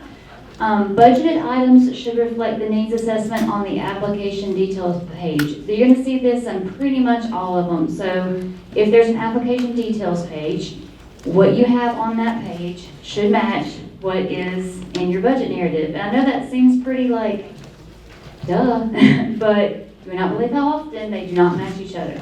So, so please make sure that those do match. Up to 5% of your Title I-C allocation can go towards general administration for Title I-C. So we will check to make sure that it's not more than 5% for your admin costs. And those are going to be your costs that fall under $6,000 through $6,999. All right, your application details. For your needs assessment, a description of the process and summary should include all of these elements. So when you go into your description, it should mention all of these things: pre-K, elementary, secondary, and out-of-school youth, migrant student populations. So when we go and check your answer, we're going to look to make sure that you've mentioned each of those groups of students in your answer. For staff summary, core areas, grade group served, and type of program, all of these should also match your needs assessment that's at the top of the page. So if you said a certain group of children have a need in your needs assessment, then what you picked for your staff summary, your core ideas, your grade group served should match what your needs were. Okay, so we go and check that. The program management information assurance must be checked. It's just a checkbox, so we look to make sure it was checked. The list of evidence-based programs should also align with the needs assessment and address the needs of migrant students. So again, we're going to go and read what you put in your needs assessment and see if the evidence-based practices that you chose to serve those migrant students actually meets those needs. Okay? And then the summary of service delivery plan should clearly describe services being provided to the migrant students. Again, it should mention your pre-K, your elementary, your secondary, and your OSY students. It should be supplemental. You need to explain how it is supplemental to your core academic program. And it should align with the needs identified in your needs assessment. Also, this is new, which if you're new, you're not going to know, but if you're not brand new, it should also describe how the LEA is going to prioritize services to migratory children identified as priority for services, PFS. Okay? So in your description of or in your summary, you need to make sure that you mention these things. Okay? Any questions? All right. Title I, Part D, neglected or delinquent. All right, if you have specific questions about this, Jennifer Adams is our specialist over Title I, Part D. All narratives related to personnel should include the location, position names, number of personnel, and FTEs. The LEA can support a delinquent facility with Title I funds, but the facility only can receive services. You cannot write a check, you cannot pay funds directly to that facility. Okay, you can provide, it's kind of like with equitable services, you can provide services to the facility, but you can't give them funds. All right. Funds can also be used to support LEA at-risk programs that serve specific at-risk populations. In the related documents, you need to make sure that a formal service agreement that has been signed and dated and is recent has been uploaded into EGAP. And also a copy of the facility's most current license and/or charter must be loaded into EGAP. The Title 1D, and that's new, okay, we haven't checked for that in the past. Title 1D, eligible facilities must be chartered as a correctional facility, or they have to be licensed by the Alabama Department of Youth Services. Okay, so that's what we're gonna look for, is those licenses, or that charter. All right? Any questions about Title 1D? All right, moving on. I do have a question. Yes? We receive N&D funding, however, I know that it's based on last year's ADM and enrollment, ADM for enrollment and allocations, but for this fiscal school year 24-25, that facility closed at the end of, so what do I do? Because from my understanding, I'm still going to be allocated for N&D, but I don't truly have a facility, to collaborate or plan with. Okay. All right, Landra. When Jennifer sends out your intent to participate, you should indicate that on your intent to participate. Okay. So funds was generated, so you may be able to serve them for this last year, but they will no longer be identified in this 20-day count. But on your intent to participate, indicate that the facility has closed, because you won't have a certification to upload. Right.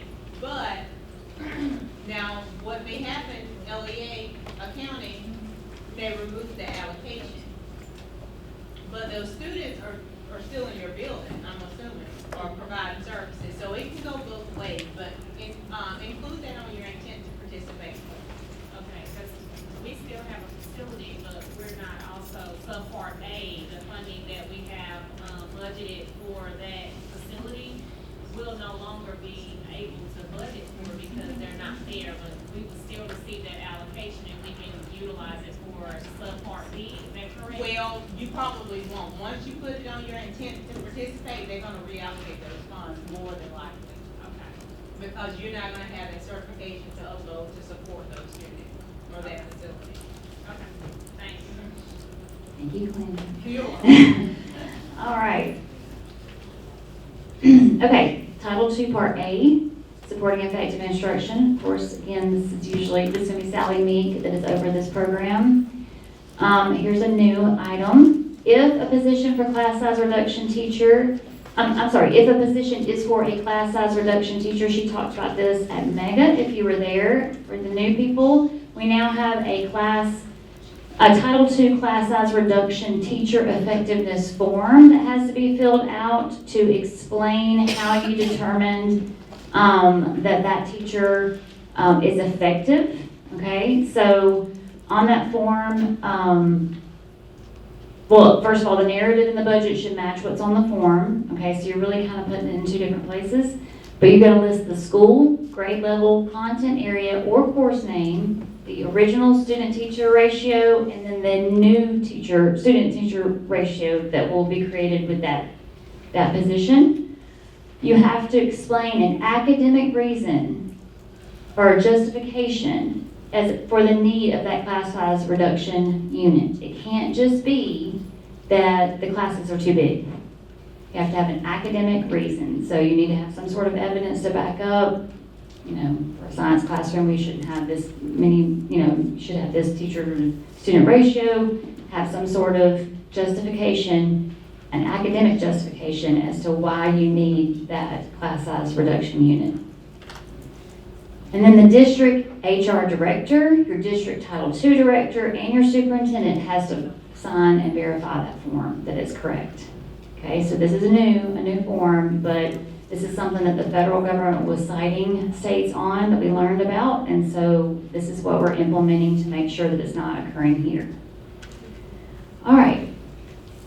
As a reminder, Title II funds can only be used for materials and supplies that are directly related to professional development and or needs or activities. You do not use Title II funds to purchase classroom supplies or materials. Okay. On the applications detail page, the breakdown of funds under allowable activities section should be equal to the amounts and descriptions found within the budget narratives, including equitable services. Don't forget that your equitable services programs are technically your programs. And so when you are doing your budgets, and this is for all of the titles that apply to equitable services, when you're doing your budget narratives, you need to also include your equitable services, which should match your equitable services plans that you're creating for those private schools, okay? So equitable services,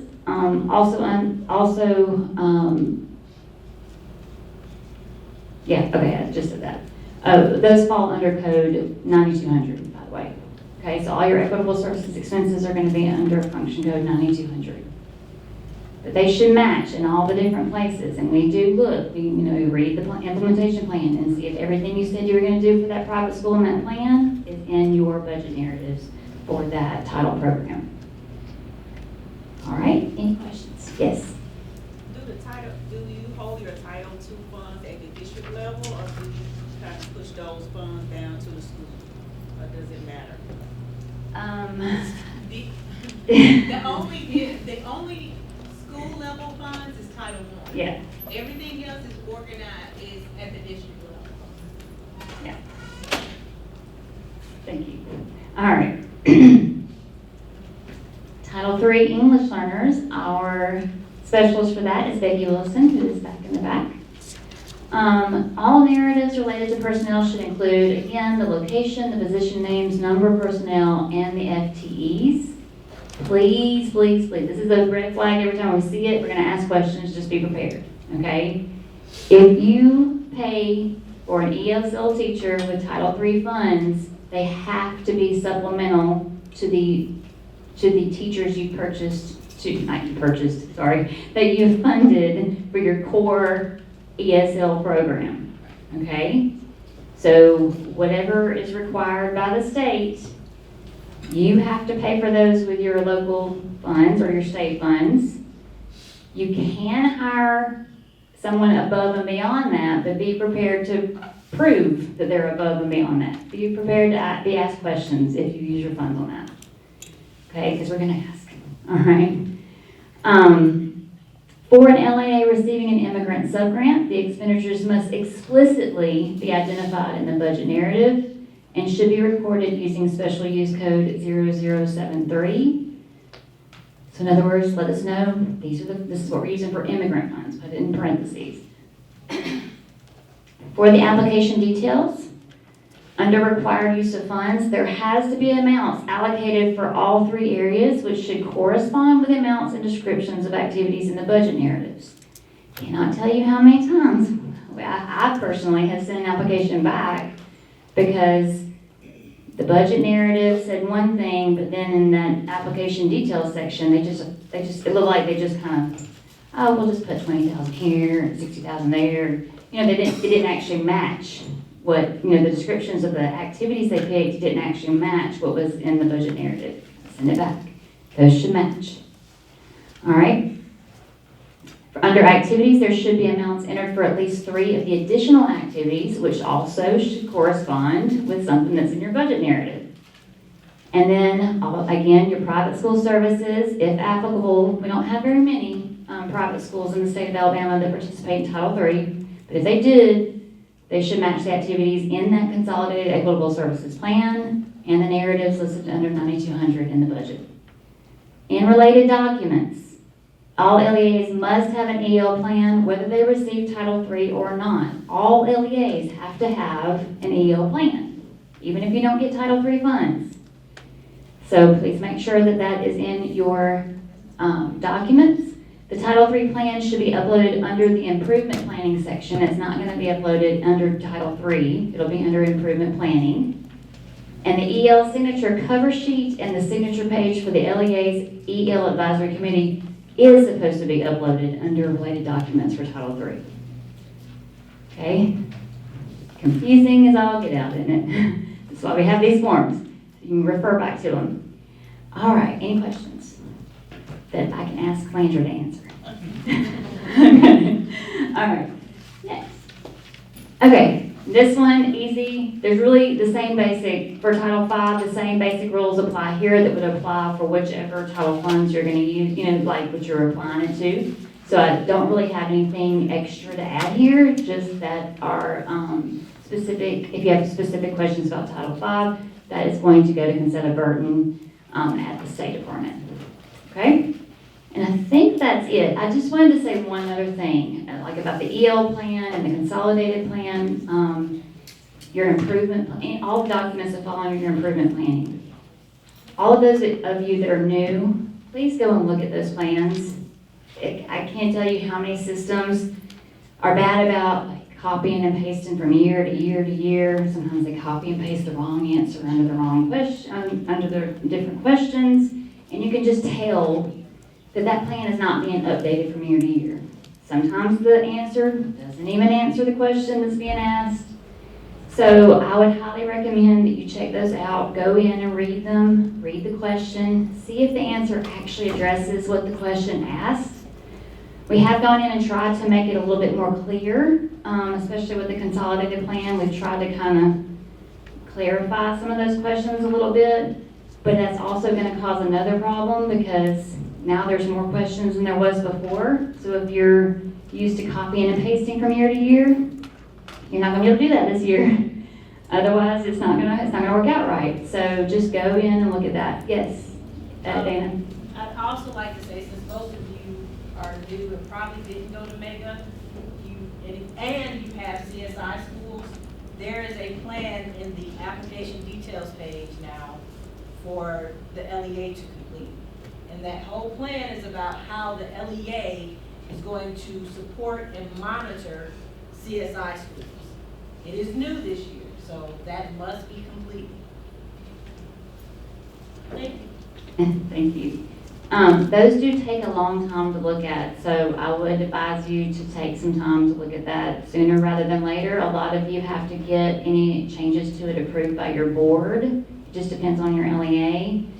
So don't wait to the last minute to look at those plans. Go ahead and start looking at them, making sure that they've been answered correctly and that they look right. Because we are trying to be a little bit more mindful about returning those applications to you if things are not correct.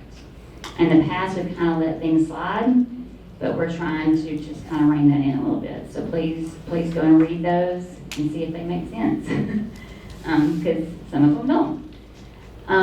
Anybody have anything else to add? Any questions, last minute thoughts?